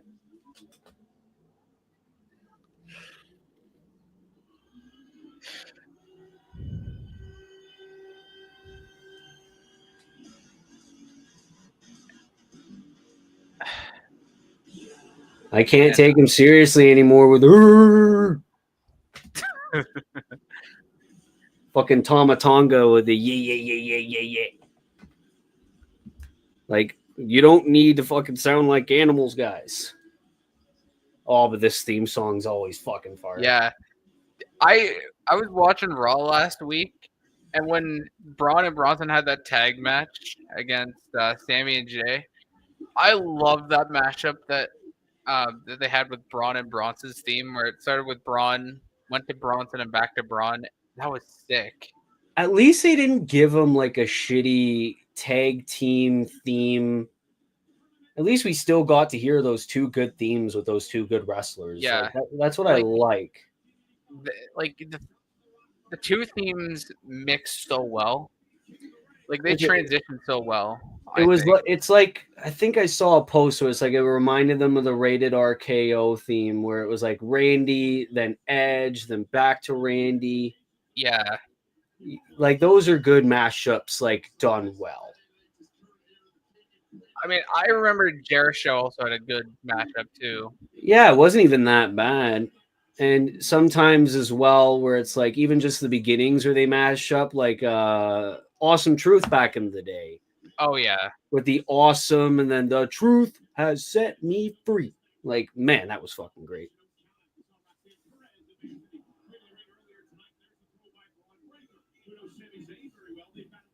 Oh, fuck off, Braun, with the barking. We get it. You got the dog in you.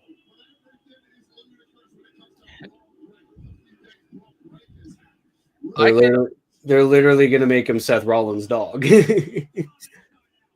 I mean, hey, at least he won't be that one dog they had in the old WCW days. Because I've been watching this dude that covers the entire Monday Night War, and I seen an episode where they had a character that was an actual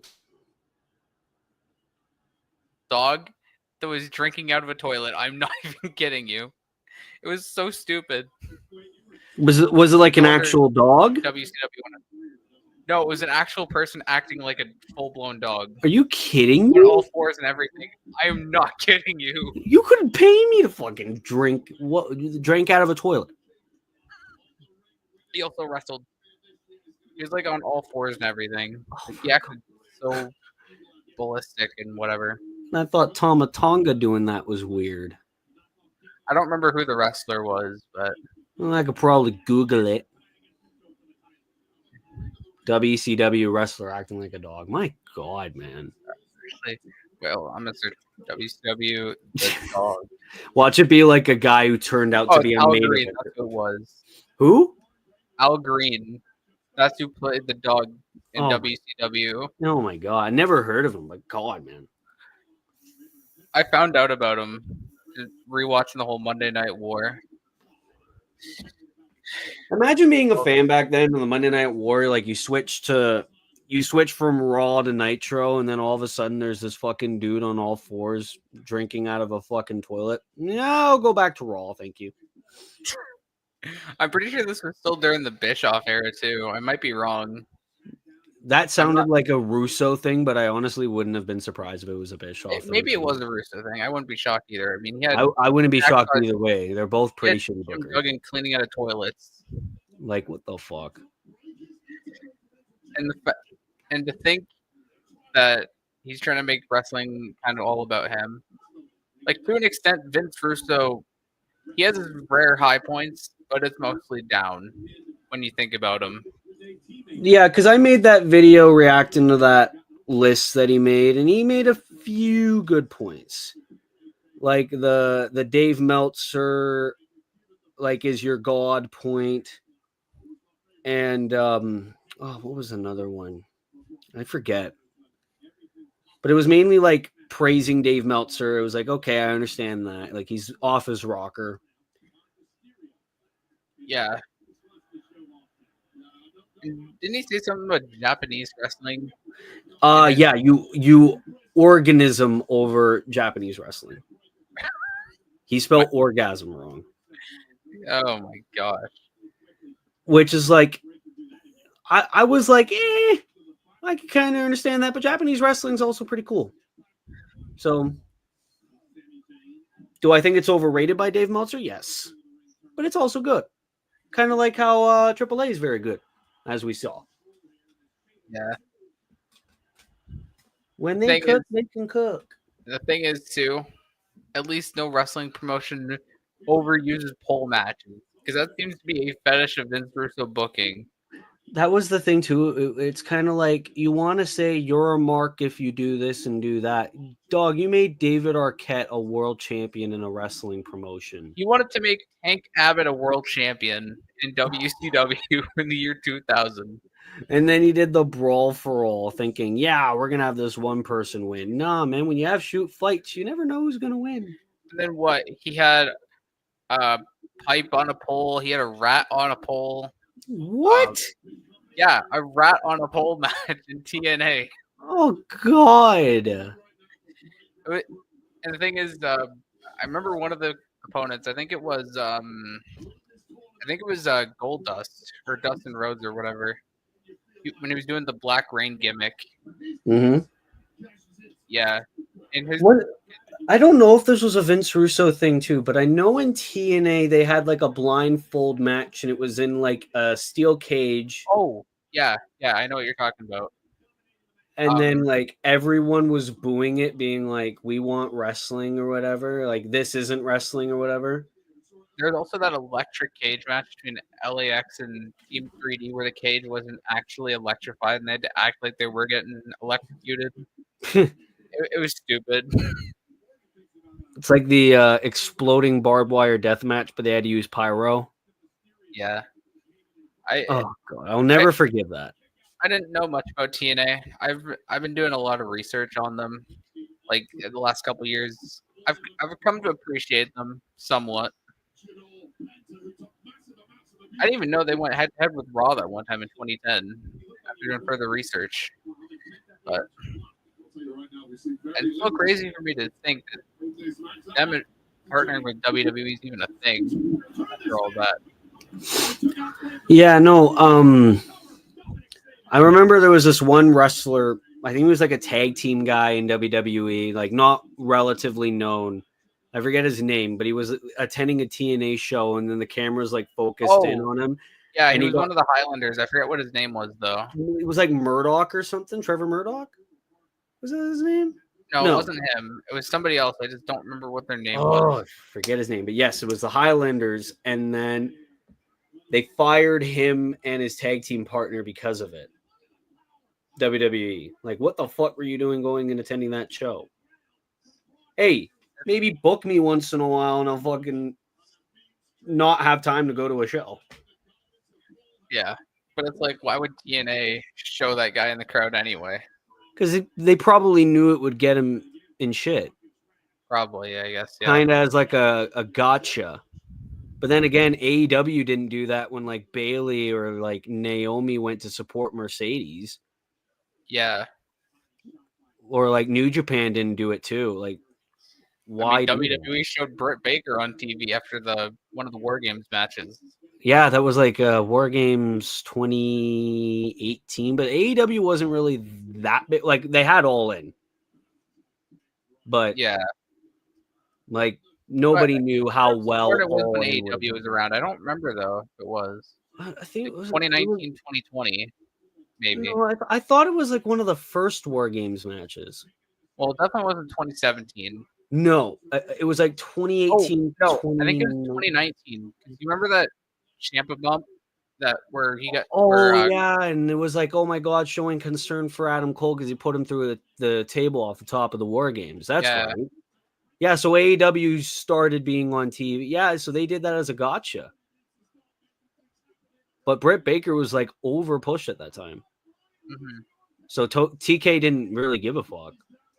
Okay, free publicity. Thank you. Imagine he was wearing an AEW shirt. Like that would have been so funny. When WWE first started doing their pay-per-views, like, you know, uploading them on Netflix, I went back to Hell in a Cell 2019 and I could hear the AEW chants. That's crazy. I was like, ha ha. Fucking funny. Yeah. I mean, they'll do really anything for promotion sometimes. Like, I even heard a story once where TNA wanted to have an ad flying over WrestleMania 24, but WWE shot it down. I think there was one time I was watching an episode of Dynamite and they had a SmackDown or an NXT advertisement, or maybe it was the other way around. Oh, yeah. And I was laughing so hard. I was like, these motherfuckers had to know. Yeah, it's crazy. Or do you remember that, like, there was this one thing, I think it was Nick Gage versus Chris Jericho, and they had like a pizza cutter spot, and then they showed a Domino's commercial during it, and Domino's threatened to pull sponsorships with AEW because of it. No shot. They did. I forgot about that. It was like Painmaker Chris Jericho or Lionheart versus Nick Gage. It was like during the MJF feud. Yeah, I was going to say, I think I briefly remember that. Yeah, because there was a time where I was kind of invested in AEW when Punk was there. Yeah, but like after Punk left, I kind of tuned out a little bit. I kind of did the same too. But I was invested during that time, and I was also doing streams for like a group channel at the time, so I had to watch it. But I fucking laughed so hard when they showed a Domino's commercial during the pizza cutter spot. I was like, "There's no fucking way." You couldn't make that up. They had to have timed that out somewhat. Oh my god, the "We Want Tables" chant! Like, shut up. Yeah, like. There was one time I was watching the Worlds Collide thing, and they were like, "We want tables." I couldn't agree more with Conan. Like, the action should have been good. Like, why do we need tables? You know. And I think, yeah, that was during Vikingo versus Gable, and I think either Corey Graves or Conan were like, "Hey, if they use that, they could get disqualified." They didn't, but it's like they could if they used it as a weapon. Yeah. Like, plus, why do we want tables if they have Slim Jim sponsorship on it? Yeah, no, I don't want to see that. And I think Money in the Bank, yeah, during the ladder match, they just kept saying we want tables. And I saw a clip, I think it retweeted it. Sam Roberts was like, "Shut up. We know you want tables, but it's a ladder match." Not a tables match. I mean, sure, we had Jacob. Oh, no, Jacob put Solo through a ladder. Yeah. Yeah, no, we didn't get a table. Like, fuck, it's a ladder match, not a TLC match. Shut up.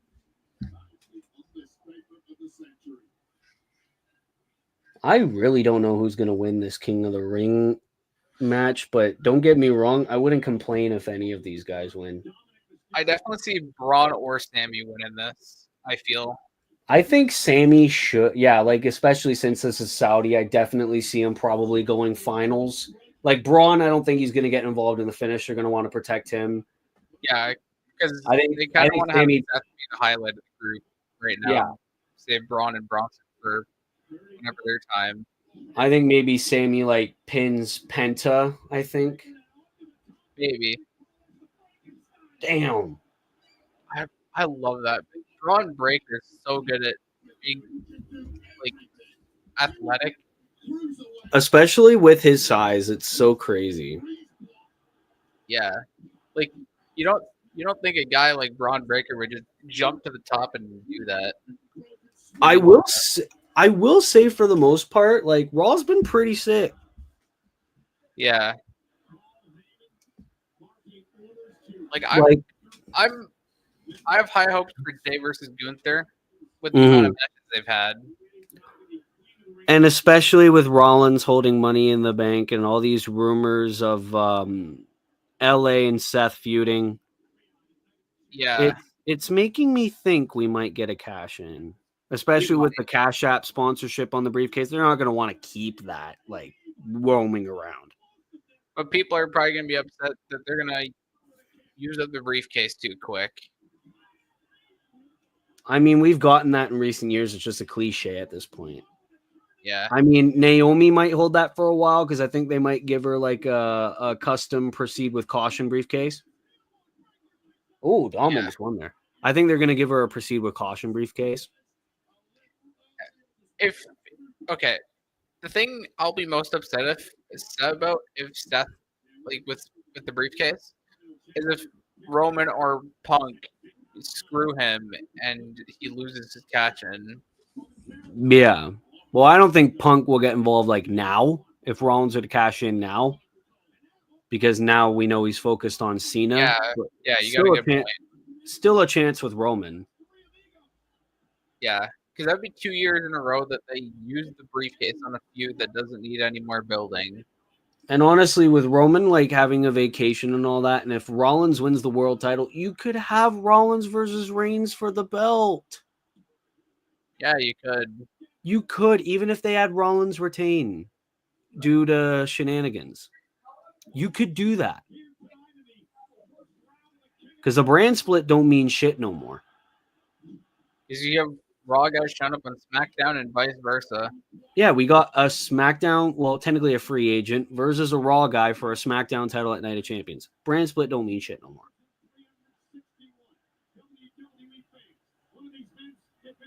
Oh, wow. Oh, that was a good move by Penta. Sacrifice. Oh, don't do the zero Mioto before you do it. Like, dude. Easiest way to counter that, but they didn't. Ooh. Oh, no shot. No way. Oh, no. Oh, watch. Oh, I thought that was going to be the finish. I was so scared there. I was like, no fucking way. Imagine that was supposed to be the finish and they just botched it. Man, they're just going to like delay it and then Dom probably tries again and wins. That would be the funniest shit. That's how you sell a destroyer. Love it.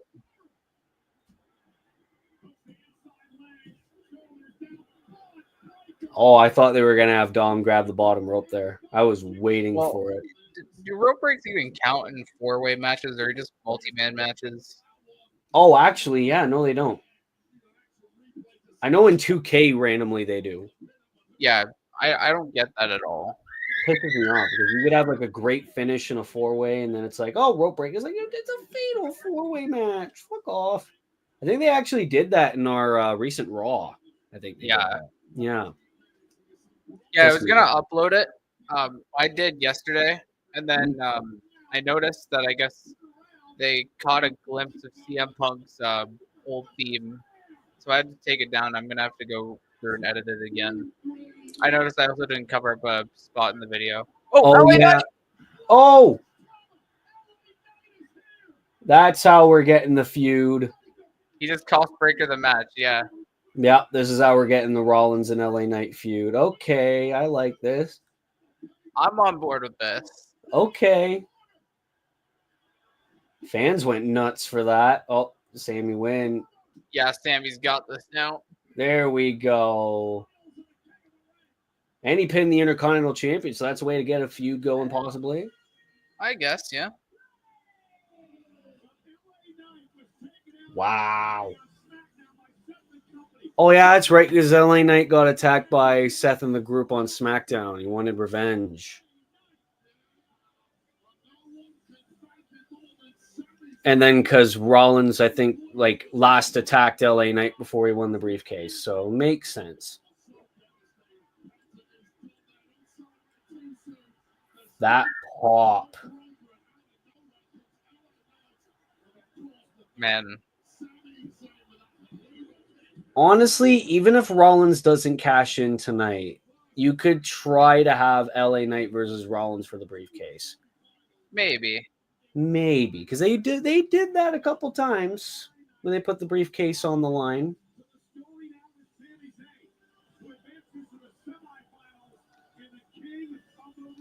Kind of weird that the semifinals is the next round, but okay, I'll allow it. Cool.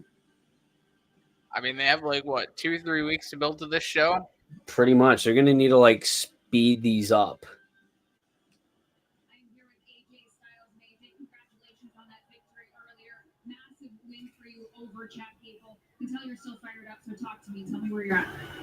Here's the thing: I can't enjoy it tonight because I can't stop thinking about what happened last week. Chad Gable, whether or not he has on a mask, is one of the best in the business. But last week, Seth Rollins had his lack and Paul Heyman come and threaten me.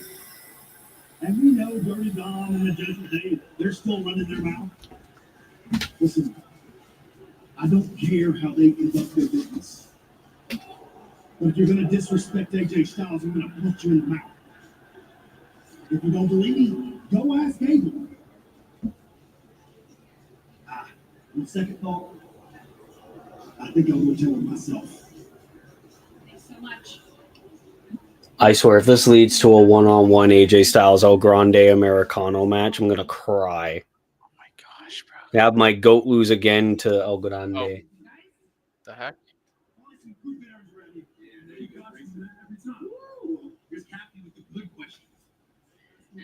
When you plan on defending your titles next, and yes.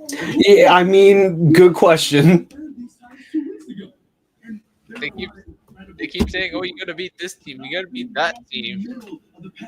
We're looking for that clear front runner, that number one contender. We have way too much War Raiders. Against just anybody. Because y'all keep them in the driveway, we keep them in the garage. See, we care about these titles. Unlike the champions before us, and the champions before that, he could go on all day. Well, I mean, the Judgment Day, I could kind of understand that. Because they only had like what 2 defenses in how many days? Their like first title defense was after the 100-something day mark. It was like they did nothing. They were just there to live in Rhea and Dom's story. Yeah, that was the main focus, was just for the Liv Rhea Dom thing. And it's like, could you imagine if they put these things on the New Day, like sometime immediately after they turned heel? Like they kind of got cooled off before winning the belt. And especially since like Big E had nothing to do with that afterward. It was just like, you're gone, bye. And then he went back to being the pre-show analyst. Yeah. Like, I don't understand. Like, I get it. Big E's not cleared, but it's like, why make that such a big deal and have no payoff? Exactly. Oh God, are we gonna get another Carrion? Yeah. Yep. Yeah. They're popping huge for this man again. Like, listen to that. I don't understand like this fucking company. Have them wrestle, for God's sakes.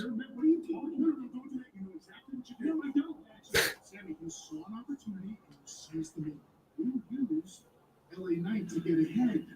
And I mean, normally you're the guy who's taking meetings to help other people succeed, but that's like exactly what needed to be done. And that is a real championship. That is a future world champion. That is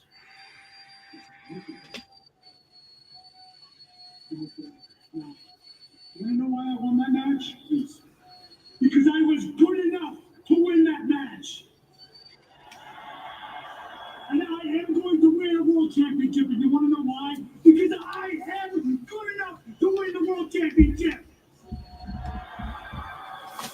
And I'm not going to keep asking you to stay out of my business because trust me, I am good enough to handle you. Then do it. Isn't Triple H's whole thing listening to the fans? Does he not hear the pop the cross gets? Oh no, it's only if you do a hashtag good enough. Like we want LA Knight trending on Twitter. Like I see Yep. it was trending number 3 last I checked. I mean, technically, we had it tonight for 2 seconds. Mm-hmm. And then like we want cross, like has been a big hashtag for about a couple months now, and it's like no. Nah, we're good. It's so annoying. Yeah, tell me about it. Karrion Kross should have been at least a mid-card champion by now, and nope, not doing that. Could have maybe been creeping around the main event scene even. First night on SmackDown back, he was like face to face with Roman Reigns. Took out Drew McIntyre.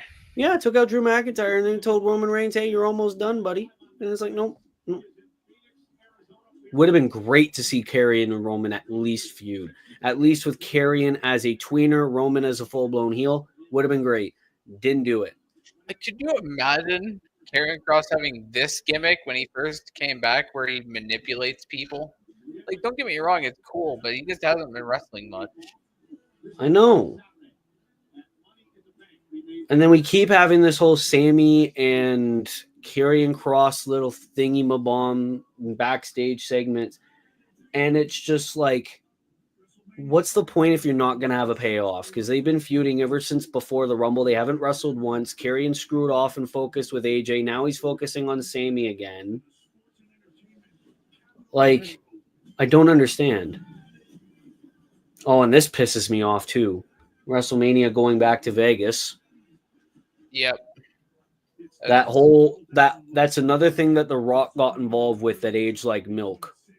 It's like anytime The Rock's on screen this year, you shouldn't take him seriously. No, just take it with a grain of salt because chances are things are going to change last minute or just not happen. Like, oh, Rock versus Roman? Nah.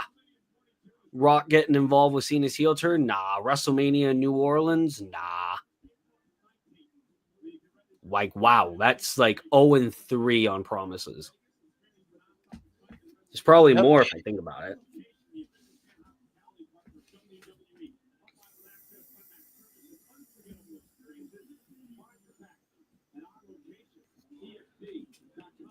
Oh, because we want to make more money. No, you just want to use Travis Scott's theme song again. My gosh. As if we couldn't hear enough Fiend. If I got to hear Fiend one more goddamn time.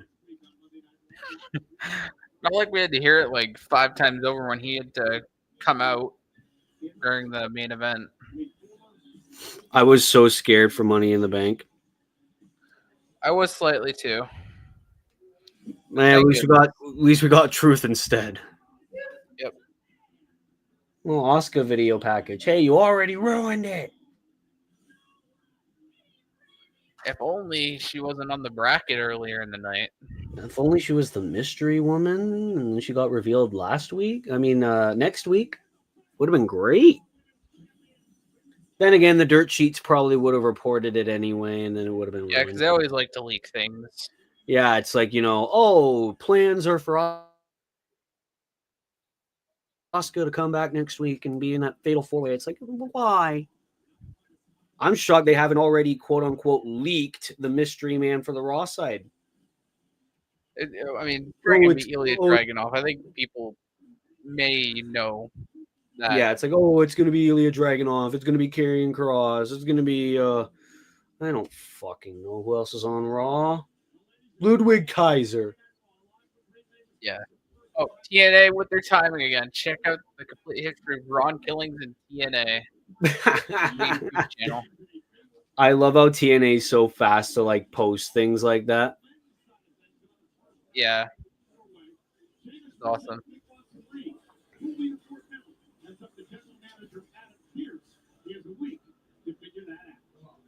Or it's like, they're going to have Joe Hendry. Like, no. I mean, apparently the Hardys are supposed to have a main roster program for the summer. So, Oh God. well, let's see if anything in your tweet was right. Yeah, which is it going to be? Automatic title match, tag team reunion, squash match? Well, it probably won't be a squash match now. Or a promo about how she started the women's evolution. My vote is promo on how she started the evolution because she's not in wrestling gear yet. Or unless he sets up a match for Evolution. Maybe. Yeah. Who's a Raw woman she hasn't faced? Oh God, if we get Nikki Bella and Stephanie Vaquer, oh God, the viral moment. No. Oh God, I just thought about that. It just pisses me off. Only saving grace would be if Vaquer wins, but even then, a win over Nikki Bella in 2025 doesn't do much for your career. I'm sorry. If Nikki Bella still wrestled, sure. To be back home after I bashed the WWE for 2 years. Shut up.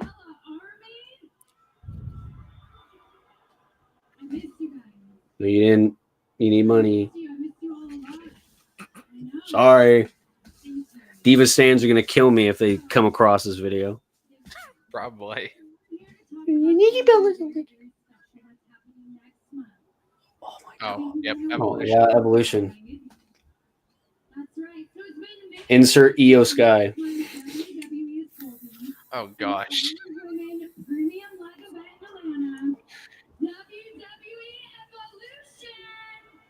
Nikki Bella getting a world title match in 2025. And we thought R-Truth getting a main event program was bad. That's better than this. I mean, in hindsight, I guess it kind of worked out. It worked out for him big time.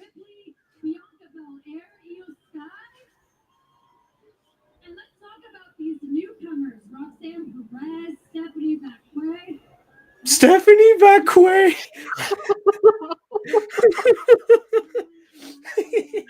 People on Twitter are gonna fucking cry. You don't know how to say Stephanie Vaquer's name. Stephanie Vaquer. Hey, if Vince heard that, that would have been her new name. Oh, we got Liv Morgan coming out. Yeah. Here we go. Tag team reunion.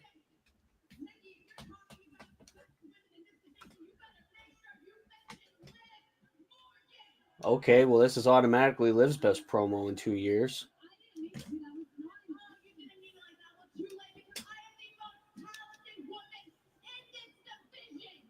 Yeah. She's been getting better. I'll give her that. Not all of last year, but you got a point. Man, she gonna cry.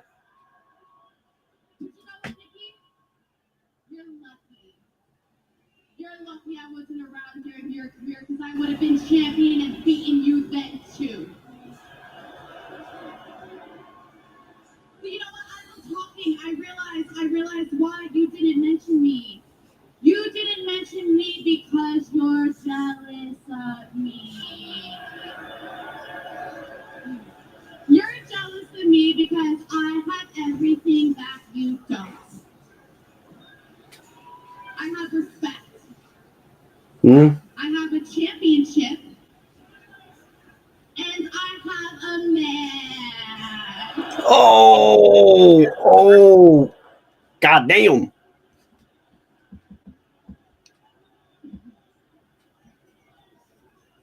Hey, pretty fucked breakup though with those two. Yeah. You know what? Bad situation. Hey, I get it. You lost tonight. You're angry. I don't blame you. Hey, it's a bad night for you, right? But you know, speaking of your man, I'm just trying to figure out who he belongs to. Is it you or Roxanne Perez? I'm confused. God damn. Hey, Rhea, Tiffy, who? His IRL wife. Yeah, that poor woman.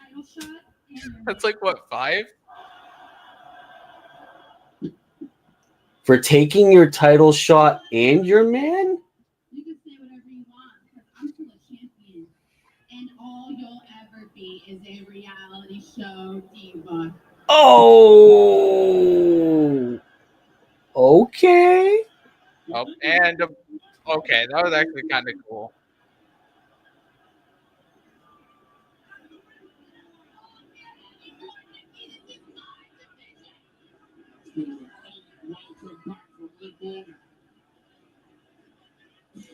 I can get behind this. I mean, if I was going for the tag belts, I guess that's not the worst idea they could come up with. Yeah. Makes sense.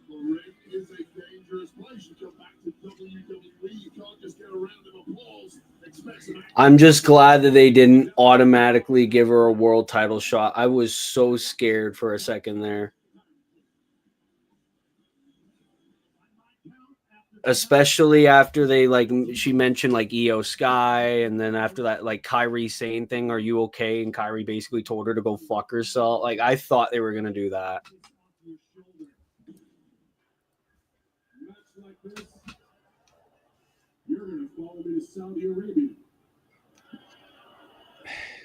Still insane that Punk is working Saudi.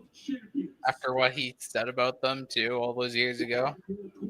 Life changed. It's going to be a night of champions. What do you say? General manager. Oh, it's official too. Oh wow. Oh, we're eating good at Night of Champions. Okay. Oh, Hey, oh yeah, I guess Saudi. Yeah, it starts earlier. yeah, Saudi, it makes sense. It's at 1 p.m.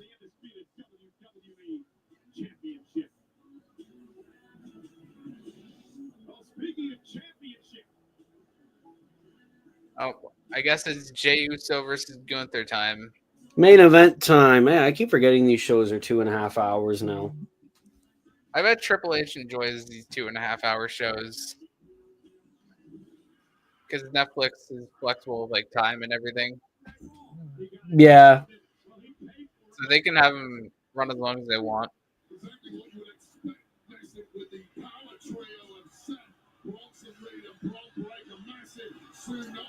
Kind of weird they're showing Jey Uso getting attacked by Rollins' group, though. And then we have Logan Paul. Hey, at least it wasn't like them announcing Cena versus Logan at Night of Champions. I was actually afraid. I heard.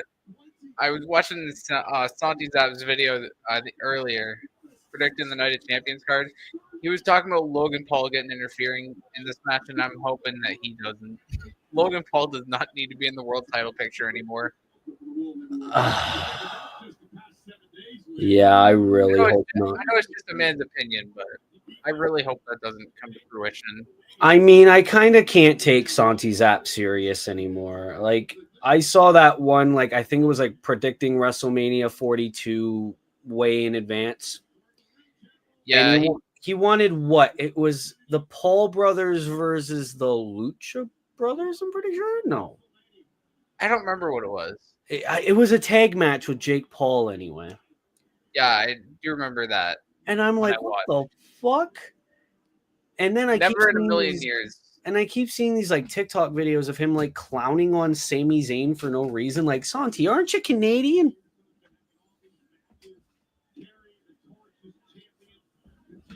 But I think it was like him complaining about Sami's like promos or whatever. And it's like, this is the same guy who wants Jake Paul to have a match at WrestleMania. I can't take you seriously when you do that. Mm-hmm. I'm sorry. I know we had Jake Paul try to interfere in Crown Jewel 2022, but that's the most I want to see Jake Paul in WWE.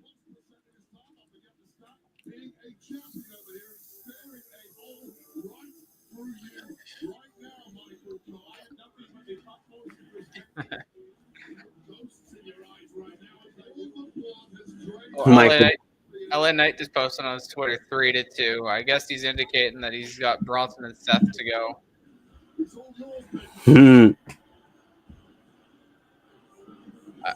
I'm liking what I'm seeing. I'm invested. If this is their way of making us LA Knight fans happy again after the 3 years in a row he's come up short Money in the Bank, they're doing fine. Well, I mean, look at this. Like LA Knight's getting a big program now. We're getting Cena versus Punk, which we should have gotten at Money in the Bank. And like they're doing a decent job now, and R-Truth is serious as Ron Killings, and he's back in WWE. So they're having a decent streak right now.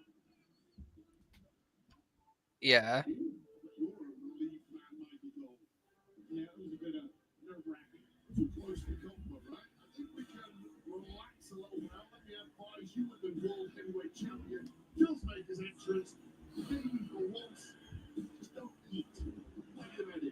Big E tweeted, "What an incredible segment. Cannot wait to see what Ron Killings does on this run." Oh, me neither. It should be amazing.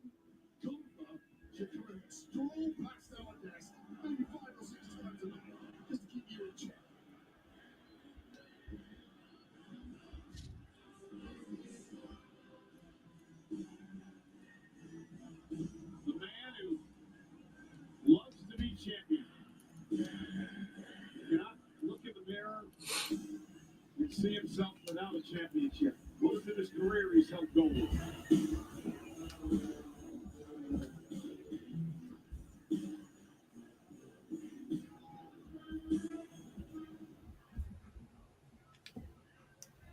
We are sold out tonight. Phoenix, Arizona, over 14,000 on hand as we prepare for our main event. The 21st time the city has hosted Monday Night Raw, and tonight the World Heavyweight Championship is on the line. Main event, Jey Uso. Can't wait for a 10-minute Yeet segment. Yep. They're gonna replay the music. Yeah, he's gonna do like the whole encore, like, oh, let's go, Oos.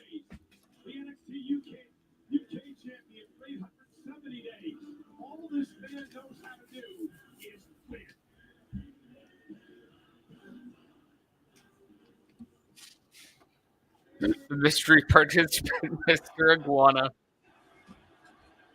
What? Oh, I just seen somebody post a tweet joking that Mr. Iguana will be the mystery man in the King of the Ring tournament.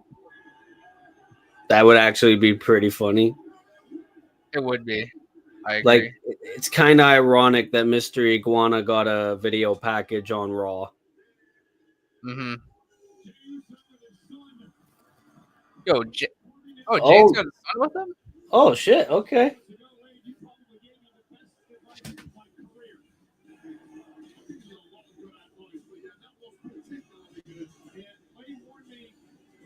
Man, this bloodline does not stop. Storyline is still going strong. Kinda. I mean, technically, the bloodline is dead. Yeah, because what do we have left? Solo's still with JC and the Tongans whenever they come back. Yeah, but JC's technically not a part of the bloodline. So technically, yeah, that only leaves the Tongans and Solo. Yeah. But it's just like, It's technically not the bloodline anymore now that JC's with them. JC's just an honorary Oos by default. Just by being aligned with Solo. Yeah. Hey, as long as the GOAT Tonga Loa comes back soon, all will be forgiven.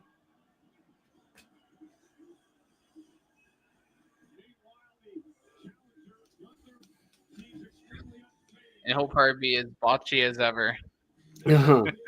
Try to low blow Jacob, just unphase him. He'll miss the first try, of course.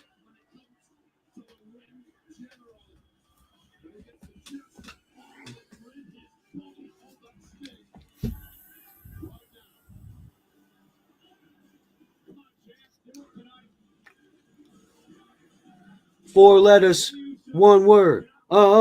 She.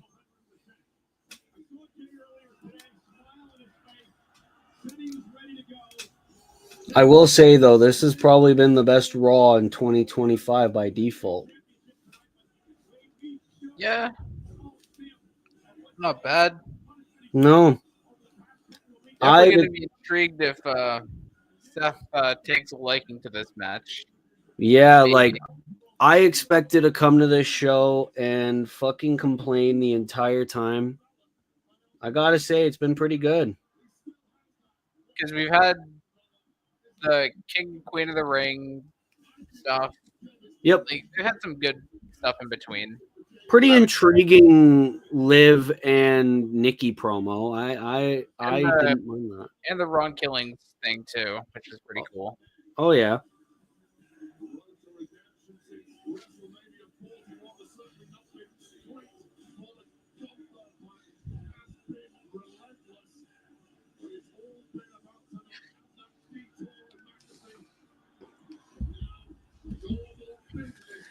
And it's also better when Pat McAfee's not on commentary. Yeah, Wade Barrett's doing a fine job as he usually does. Oh yeah. Like I honestly wish, like I love Pat McAfee, but his commentary nowadays is annoying. Yeah, I wish we could have gotten Corey Graves with Michael Cole and Wade Barrett with Joe Tessitore. Like Pat can just go back to his fucking podcast. and plus Pat's not going to be around for the entire year. Like, sure, he'll have a few days, like here and there where he won't be there, but like Yeah. mostly for the football stuff. That's the thing too, and then he'll like come back for like a little bit for like a Royal Rumble or a Mania. Then he's there the entire like spring, summer. Then he's back to football. Like you don't need to keep him around. And I used to love Pat on commentary, but not anymore. Or fuck, bring Vic Joseph up. Yeah, Vic Joseph's fine. I wouldn't mind. He's good.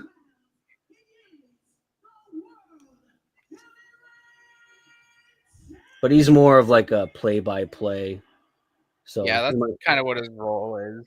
yeah, him doing color commentary just would be a little out of place. He's more of a play-by-play guy.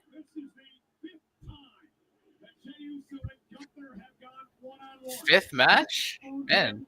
Well, yeah, there's like once or twice for the IC title. Think now this is the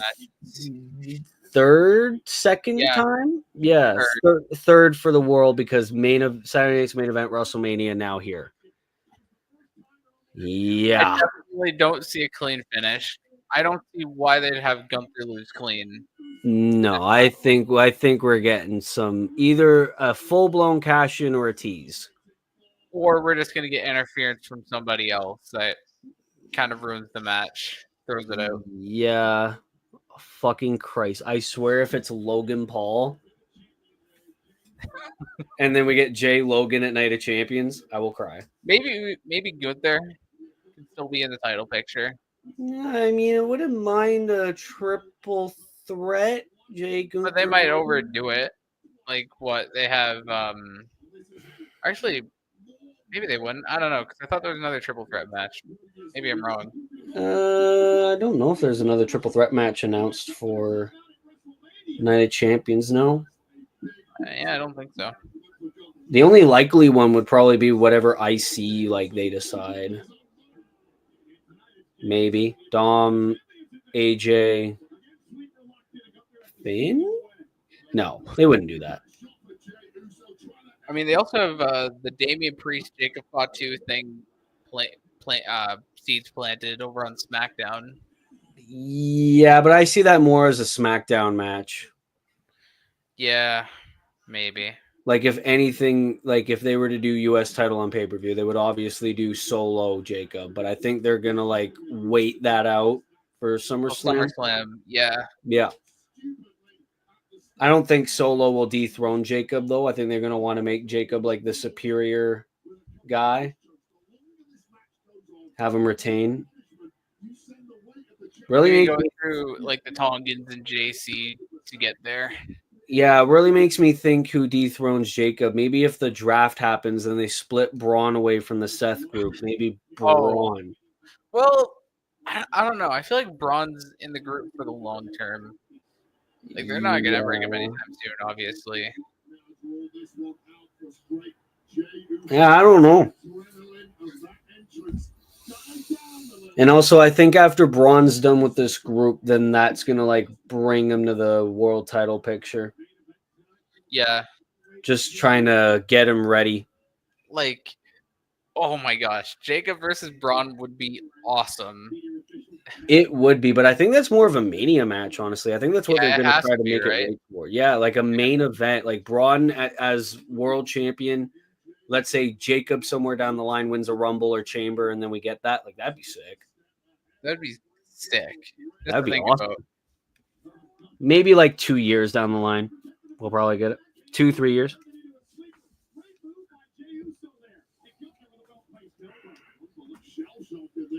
Already 10 minutes left of the show. Really makes you think.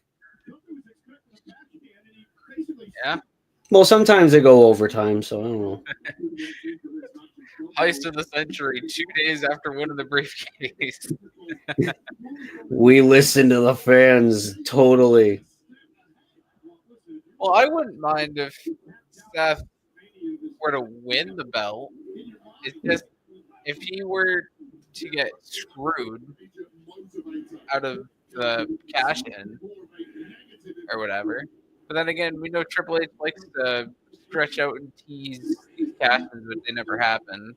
Yeah, that's what makes me think maybe we just get a tease and then it leads to a DQ. Maybe. Like Rollins hits one of these guys with a briefcase. Oh, DQ. Rollins tries to cash in. Oh, LA Knight's back. Intercept. Or, oh my God, it's Roman Reigns. He's there the whole time. But I bet the dirt sheets would have been like, Roman Reigns is in town. We saw him land his plane. Yeah. He had some tribal cheese at the hotel. It was like that one segment with Jimmy Uso, like tribal cheese, tribal raspberries. Oh my gosh. And some H2O.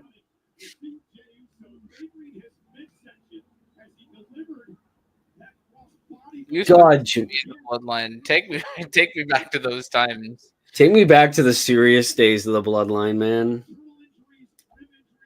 Yeah, the serious bloodline is good. But Like those Roman and Jay matches is like everyone was like, why the fuck is Jay Uso getting these matches? And then it's like, oh my God, the story. Yeah. Like the whole bloodline thing was awesome when Sammy joined.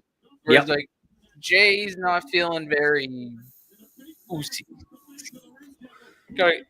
I think it made Jay or Jimmy or everybody almost crack up.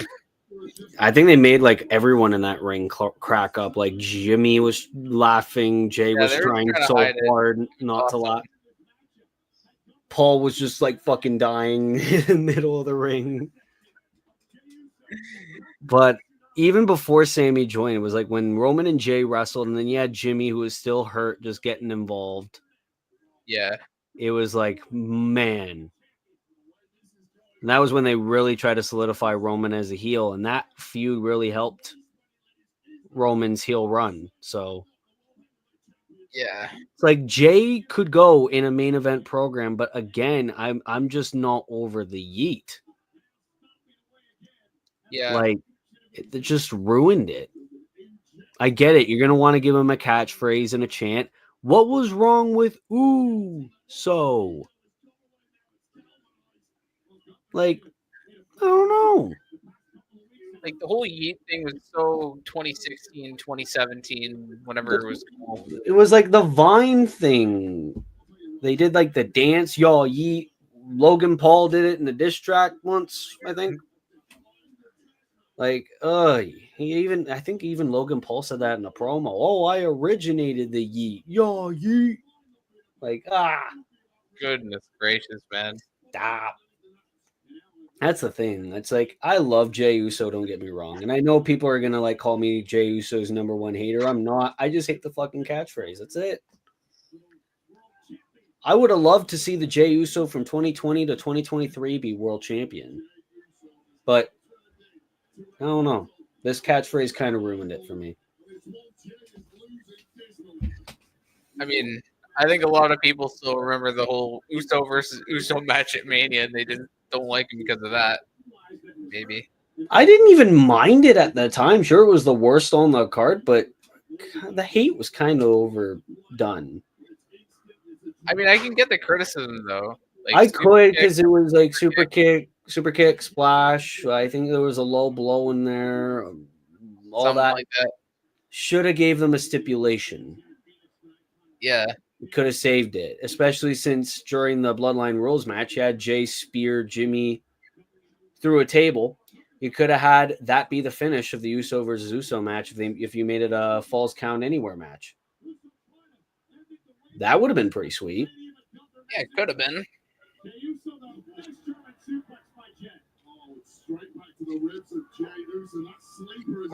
Got about 5 minutes left. Let's see. At least of schedule timing. They could go over, of course, but I don't see it. Especially if we get like a surprise moment. Yeah, I kind of don't see it. Oh, he's got a sleeper. No, he doesn't.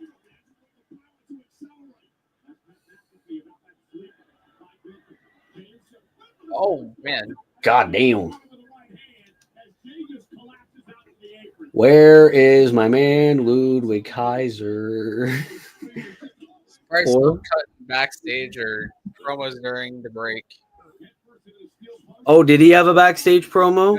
No, not in this show, but not for a while. I think the last time we really saw Kaiser was when he was hinting at having a Mania match, and then it was like, nope. But then he didn't. Like, I thought that was when he was going to try to get involved in Tiffany and Charlotte's feud, because that was like right after he was name dropped. Yeah, that was still so weird looking back. That promo fucking, Charlotte trying to get a word in, and that crowd didn't let her talk. Trying to make it seem like she had Kaiser just going to her DMs or whatever. Yeah. Like, how can you do that when you have Tiffany Stratton, man? It's like, that would be the biggest downgrade in history. You have someone like Tiffany Stratton now, you don't let that go. Absolutely. Tiffany's got options. Just be lucky she has you. Just ask Cora Jade how that feels.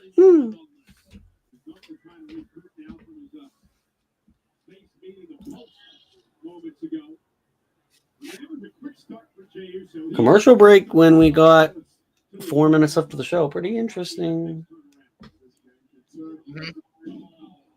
Think we might be going overtime. Maybe they will. Really makes you wonder. Must be something. Must be something happening.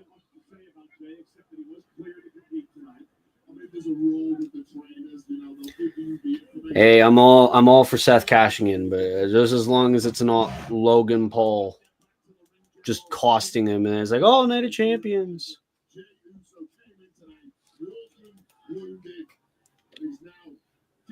Because there's no way they're gonna make Gunther lose clean again to Jey Uso. No, there's got to be shenanigans. Mm-hmm. Either distraction or DQ, whatever. I see DQ being most likely. Yeah, it's got to be a DQ. And then Gunther's probably going to go on next week, be like, I got screwed. You screwed me. Drew McIntyre. Yeah, it sounded more like Drew McIntyre. Yeah. I got screwed over and over and over again. Man, gotta love Drew McIntyre as a heel. He's so great. 5 minutes and 45 seconds. That's 5 minutes longer than most of you. Gosh, man, He's he so can read, fucking good. he can read the room and he can just make the most savage comeback. Don't shoot up me, Kurt, you perf. It's so fucking PG, Oh brother. man,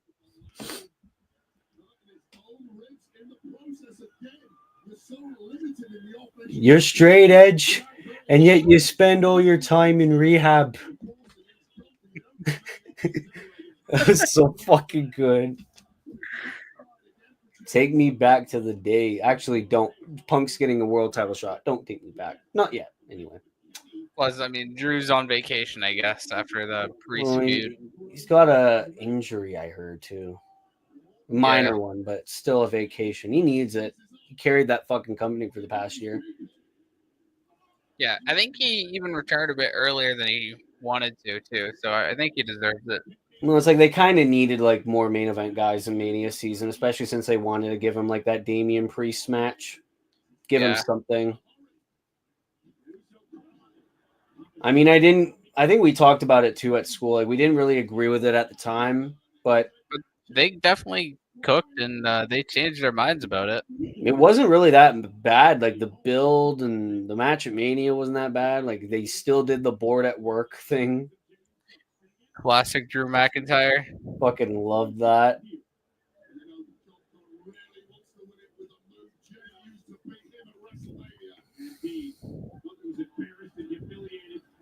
No. What on earth is Jay trying to do? Trying to get him out anyway. Oh yeah, he's gonna die. That's what's going on here.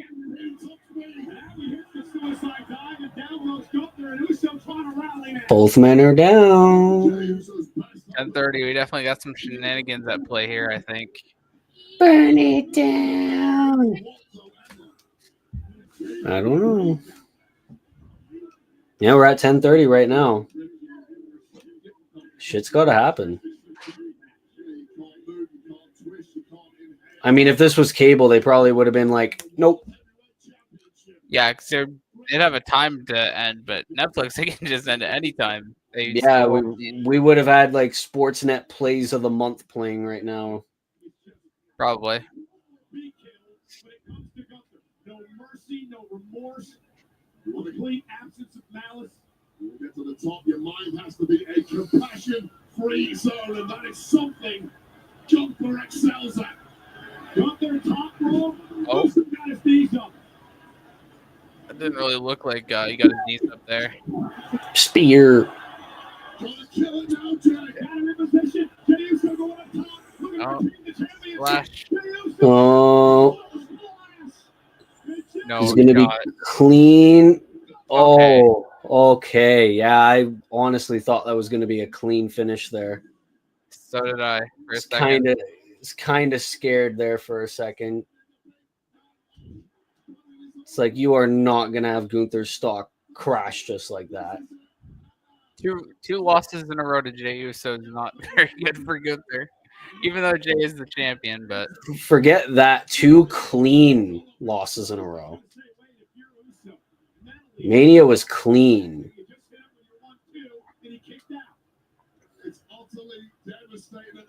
Like 80% of his time, this dude's been champion and he loses to a tag team guy. I don't know, man.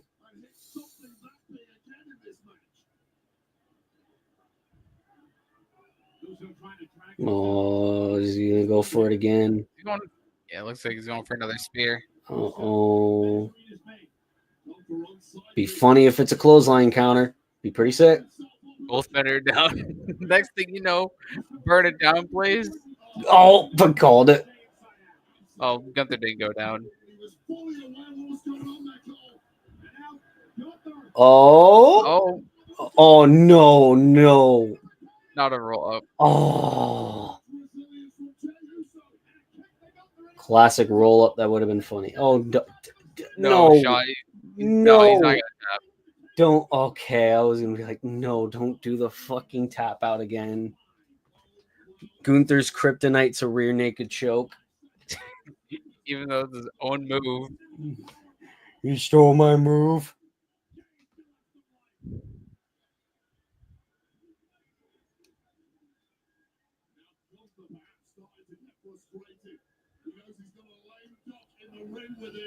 But he simply cannot put it to the sword. The valiant champion Jey Uso able to kick out of that powerbomb despite the injured midsection. Gunther though realizes Uso's wounded and he's waiting to take out his prey. Man. The anxiety is real. It's like I don't know what's gonna happen. Really, you could anything. Is he gonna hit a a spear? Oh my god, he did that better than Jay. Never did I think I'd see Gunther hit a spear. God damn, you should do that all the time. That spear looked sick. He did that better. Oh, I know the Goldberg. Oh yeah, right. That's gonna hint the Goldberg. Right, yeah. That wasn't a mocking Jay. Oh, mocking Jay. I mean, I guess it could be. Depends how you interpret it, though. But it yeah, could Goldberg, be. But you know, there's gonna be a lot of people being like, he did that, like to mock Goldberg too. When did Goldberg? I think like Crown Jewel. We're gonna get that. Crown Jewel. It's gonna be sometime this year. Because I think they said October. Yeah. Goldberg's going to have his retirement match. So it's going to be Gunther and Goldberg probably at Perth, Australia. I mean, it makes sense with their interaction at Bad Blood. And also because of the big payday that Goldberg would get for that international pay-per-view. So yeah, Goldberg really likes the international shows. Wouldn't be Saudi, though. Well, it's like it's different. It's Australia. So yeah, it's not that big of a difference. Saudi would surely be pissed if they didn't get Goldberg's retirement match, though. But honestly, with his past performances in Saudi, if I was Saudi, I'd be like, take him. I mean, he nearly killed The Undertaker in the match they had. Yeah, it was Saudi. Yeah. Then you had the horrendous Fiend match in Saudi, too. Only good, decent match you had in Saudi was against Roman, and Roman carried that, so. Mm-hmm. Oh, my God, no shot. No, do not make this clean. I swear. Bronson, Logan, get out here. I don't care who. Nope, out of the way. Oh, God. He landed right on his knees, not even his midsection.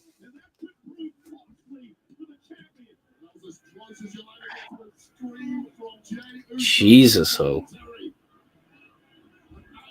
And, yep. Oh. No, oh my God! There's no way he's gonna win it. There's no way he's gonna win it. Nope. No, he doesn't have it fully. He doesn't have the legs wrapped. Yeah. Yeah, they're gonna do the rope break. Oh God, like this match. I won't lie, cooking right now. Oh. Wow. Where was this at Mania, for God's sakes? More of a fight. Yeah, like that would have been amazing.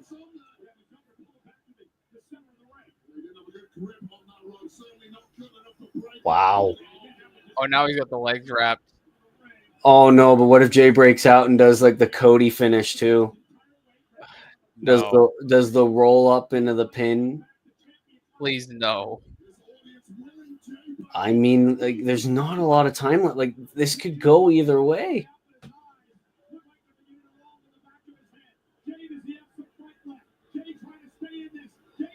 This is like the most invested I've been in a Raw title match, like, in a while. I feel like it could go either way at this point.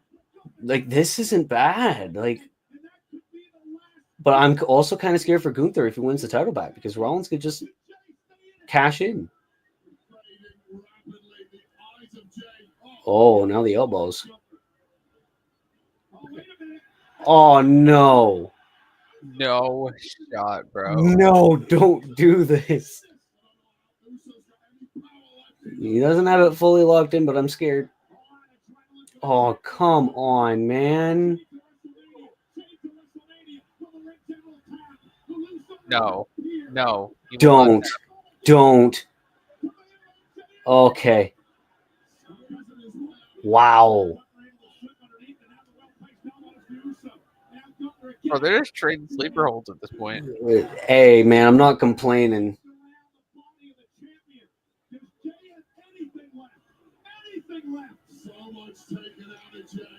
Oh, God. Shut up with the yeet chants. You're ruining it. Everything Jay does gets ruined. Every good thing he does is ruined by the yeet chants. Even when he tried to be serious. Oh, my God, no. Oh, my Gunther God. just won the belt. No way. No shot. Wow. I did not think they'd put the title back on him. I did not think they would do that at all, but I am not complaining at all. What? I mean, I guess storytelling is everything. Jay put his body on the line and it cost him. That's what Gunther technically did what he said he was going to do. He was going to choke him out, and that was how Jay beat Gunther. So, hey, man, I did what you did to me. I'm not mad at this at all. I just did not expect him to do that on a Raw. It was a very underwhelming title reign from Jay, though. Well, that was what I was talking about for months leading into Mania. People thought it was fucking crazy. It was like, when you have Jay win the title, what are you going to have him do? Okay, so he defended the title against Rollins on Raw. Decent. Defend against Logan Paul at Saturday Night's Main Event, which was just used to build up Money in the Bank. You have the tag match of Money in the Bank, didn't mean anything, and then he lost to Gunther in a rematch. That was it. Man, I'm not the kind of guy that said I told you. That's a lie. I am the kind of guy that said I told you so. I mean, I'm not complaining. I think Gunther could have a better title reign than the first. Like, if Triple H knew the criticism that Gunther got from his first reign, they need to capitalize on that. Have Gunther defend it a lot more. Have it a lot like how his there's his son. Have him be a lot like how his IC title run was. Yeah. And how good that was. And that's the show. No cash in. Oh, wow. We have not. Wow. They just fucking made Jay drop the belt. Okay. Wow. Okay. Wow. Okay. Well, damn. Well, that's a show ender. That definitely was. Man, that was great. That was a good show. All things considered, I agree. Man, I did not expect WWE to just be like, yeah, you know what? We'll give you a decent show tonight. Yeah. Wow.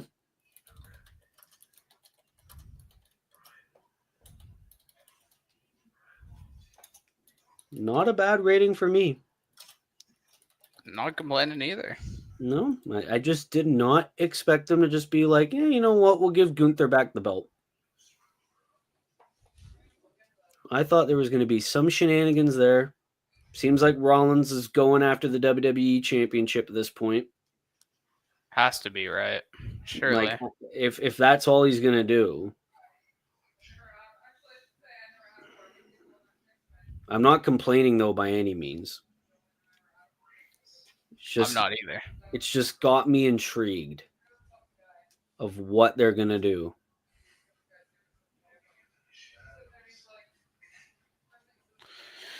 Man, yeah. That was pretty cool. I just wonder where they're going to go with this now. Yeah, me too. It's like, especially what first title defense they're going to have with Gunther, because they can't have Jay be like, I want a rematch, Juice, because he lost clean. Clean as a whistle. Unless it's just like, oh, we'll just do it again. Mm-hmm. We got Ron Killings. Nikki, Liv, decent segment. Could go Bella Twins, Liv and Raquel out of Evolution. Good King and Queen of the Ring qualifiers. I actually really liked both matches. They were not that bad. Nope. Good winners too, Sammy and Roxanne. Mm-hmm. Only weak point of the show was Karrion Kross just being in a backstage segment again. That's it. Usual. It's either we get him or Ilya next week. No other way around it. Yeah, but that was the thing. If it's Karrion, they would have just announced him because he's been there every week. Yeah. It like they would only do Karrion as the mystery man if he wins. That would be it. And I don't think he's gonna win. Yeah. Sadly. So it has to be Dragunov because I think they probably have him win, and he would face. I don't know. I don't have the bracket on me anymore. But it'll be interesting. I agree. Yeah. I'd give the show about an 8.5 out of 10. I'd say I'd give it a 9. Not bad. Not Yeah. bad. I was actually intrigued throughout. Didn't feel like a drag. And we got an unexpected title change at the end too. That was shocking. Like, oh my god. No shenanigans, no nothing. Gunther just beat Jey Uso straight up. Really makes me think, like, did they just not have anything left for Jey? Or was it just like, yeah, we made a mistake? Yeah, that honestly either sounds logical. It's like, yeah, we get it. Jay's over. He sells a ton of t-shirts. Yeet, yeet, yeet, yeet, yeet. But it's just like, did he have to be a world champion, though? Like, IC could have been great. But no, I didn't think he needed to be a world champion with this. At least the Jey Uso fans got something to cherish. That's the Even thing. if it It's wasn't like, full. yeah, now we get back to the real wrestlers, it seems. Just hoping that Triple H actually books this title reign properly, but only time will tell. I'm really hoping for like good challengers at best. Actually, I know we've been doing this like after the show segment a little while, but I got a theory on why Gunther is the new world heavyweight champion. What if Dragunov comes back and wins the whole damn thing? SummerSlam, Dragunov, Gunther, world heavyweight championship. You know what? Maybe. I could see it. That's the best possible reason that I have for why this is happening. It's not like Jay pissed anybody off backstage. No, there's no way that would be the case. No. And it's not like the crowd doesn't believe in Jay anymore. He didn't get booed at all, either Money in the Bank or tonight. Mm-hmm. So makes me think maybe Dragunov? Yeah. Maybe. It's the best option I have. I'm not mad at all by any means. I mean, Gunther honestly shouldn't have lost at Mania. I've been saying it for months. Let's see. He's only had 3 defenses: Rollins, Paul, and then Gunther. Wow. Abysmal. 2-month reign, by the way. And what was it? Wasn't Rollins a DQ? Yeah. Or like shenanigans because Logan Paul got involved, right? No, because it was Punk, I think.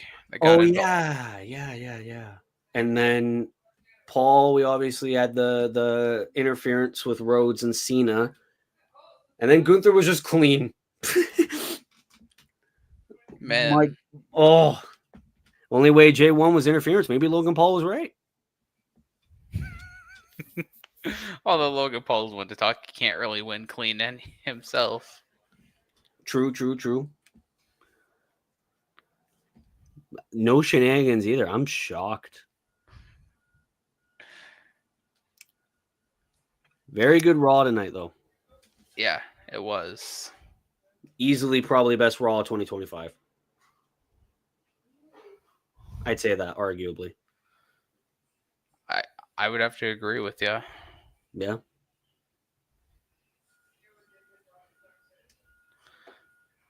Well, I guess that'll conclude this stream. 2 hours, almost 3 hours. Man, crazy. What a Raw. That was very good. Thank you, Will, for being here. I'm going to try and get the Universe Mode episodes up in the coming days. Yeah. Otherwise, I don't really got much else to say. So, honestly, we can make this a regular thing if we're able. Maybe. I mean, maybe not Friday because I work. But yeah, I got my own things going on Friday too. So whenever we're able, at least, yeah. yeah, that's what I'm thinking. Yeah. Well, that'll do it then for this set of reactions, folks. We'll see you for whatever's next. Probably universe mode, but we'll probably do another one of these soon whenever we're able to. But For we'll sure. see. We'll see. Anyway, have a good one, folks. Thanks for being here. Have a good night.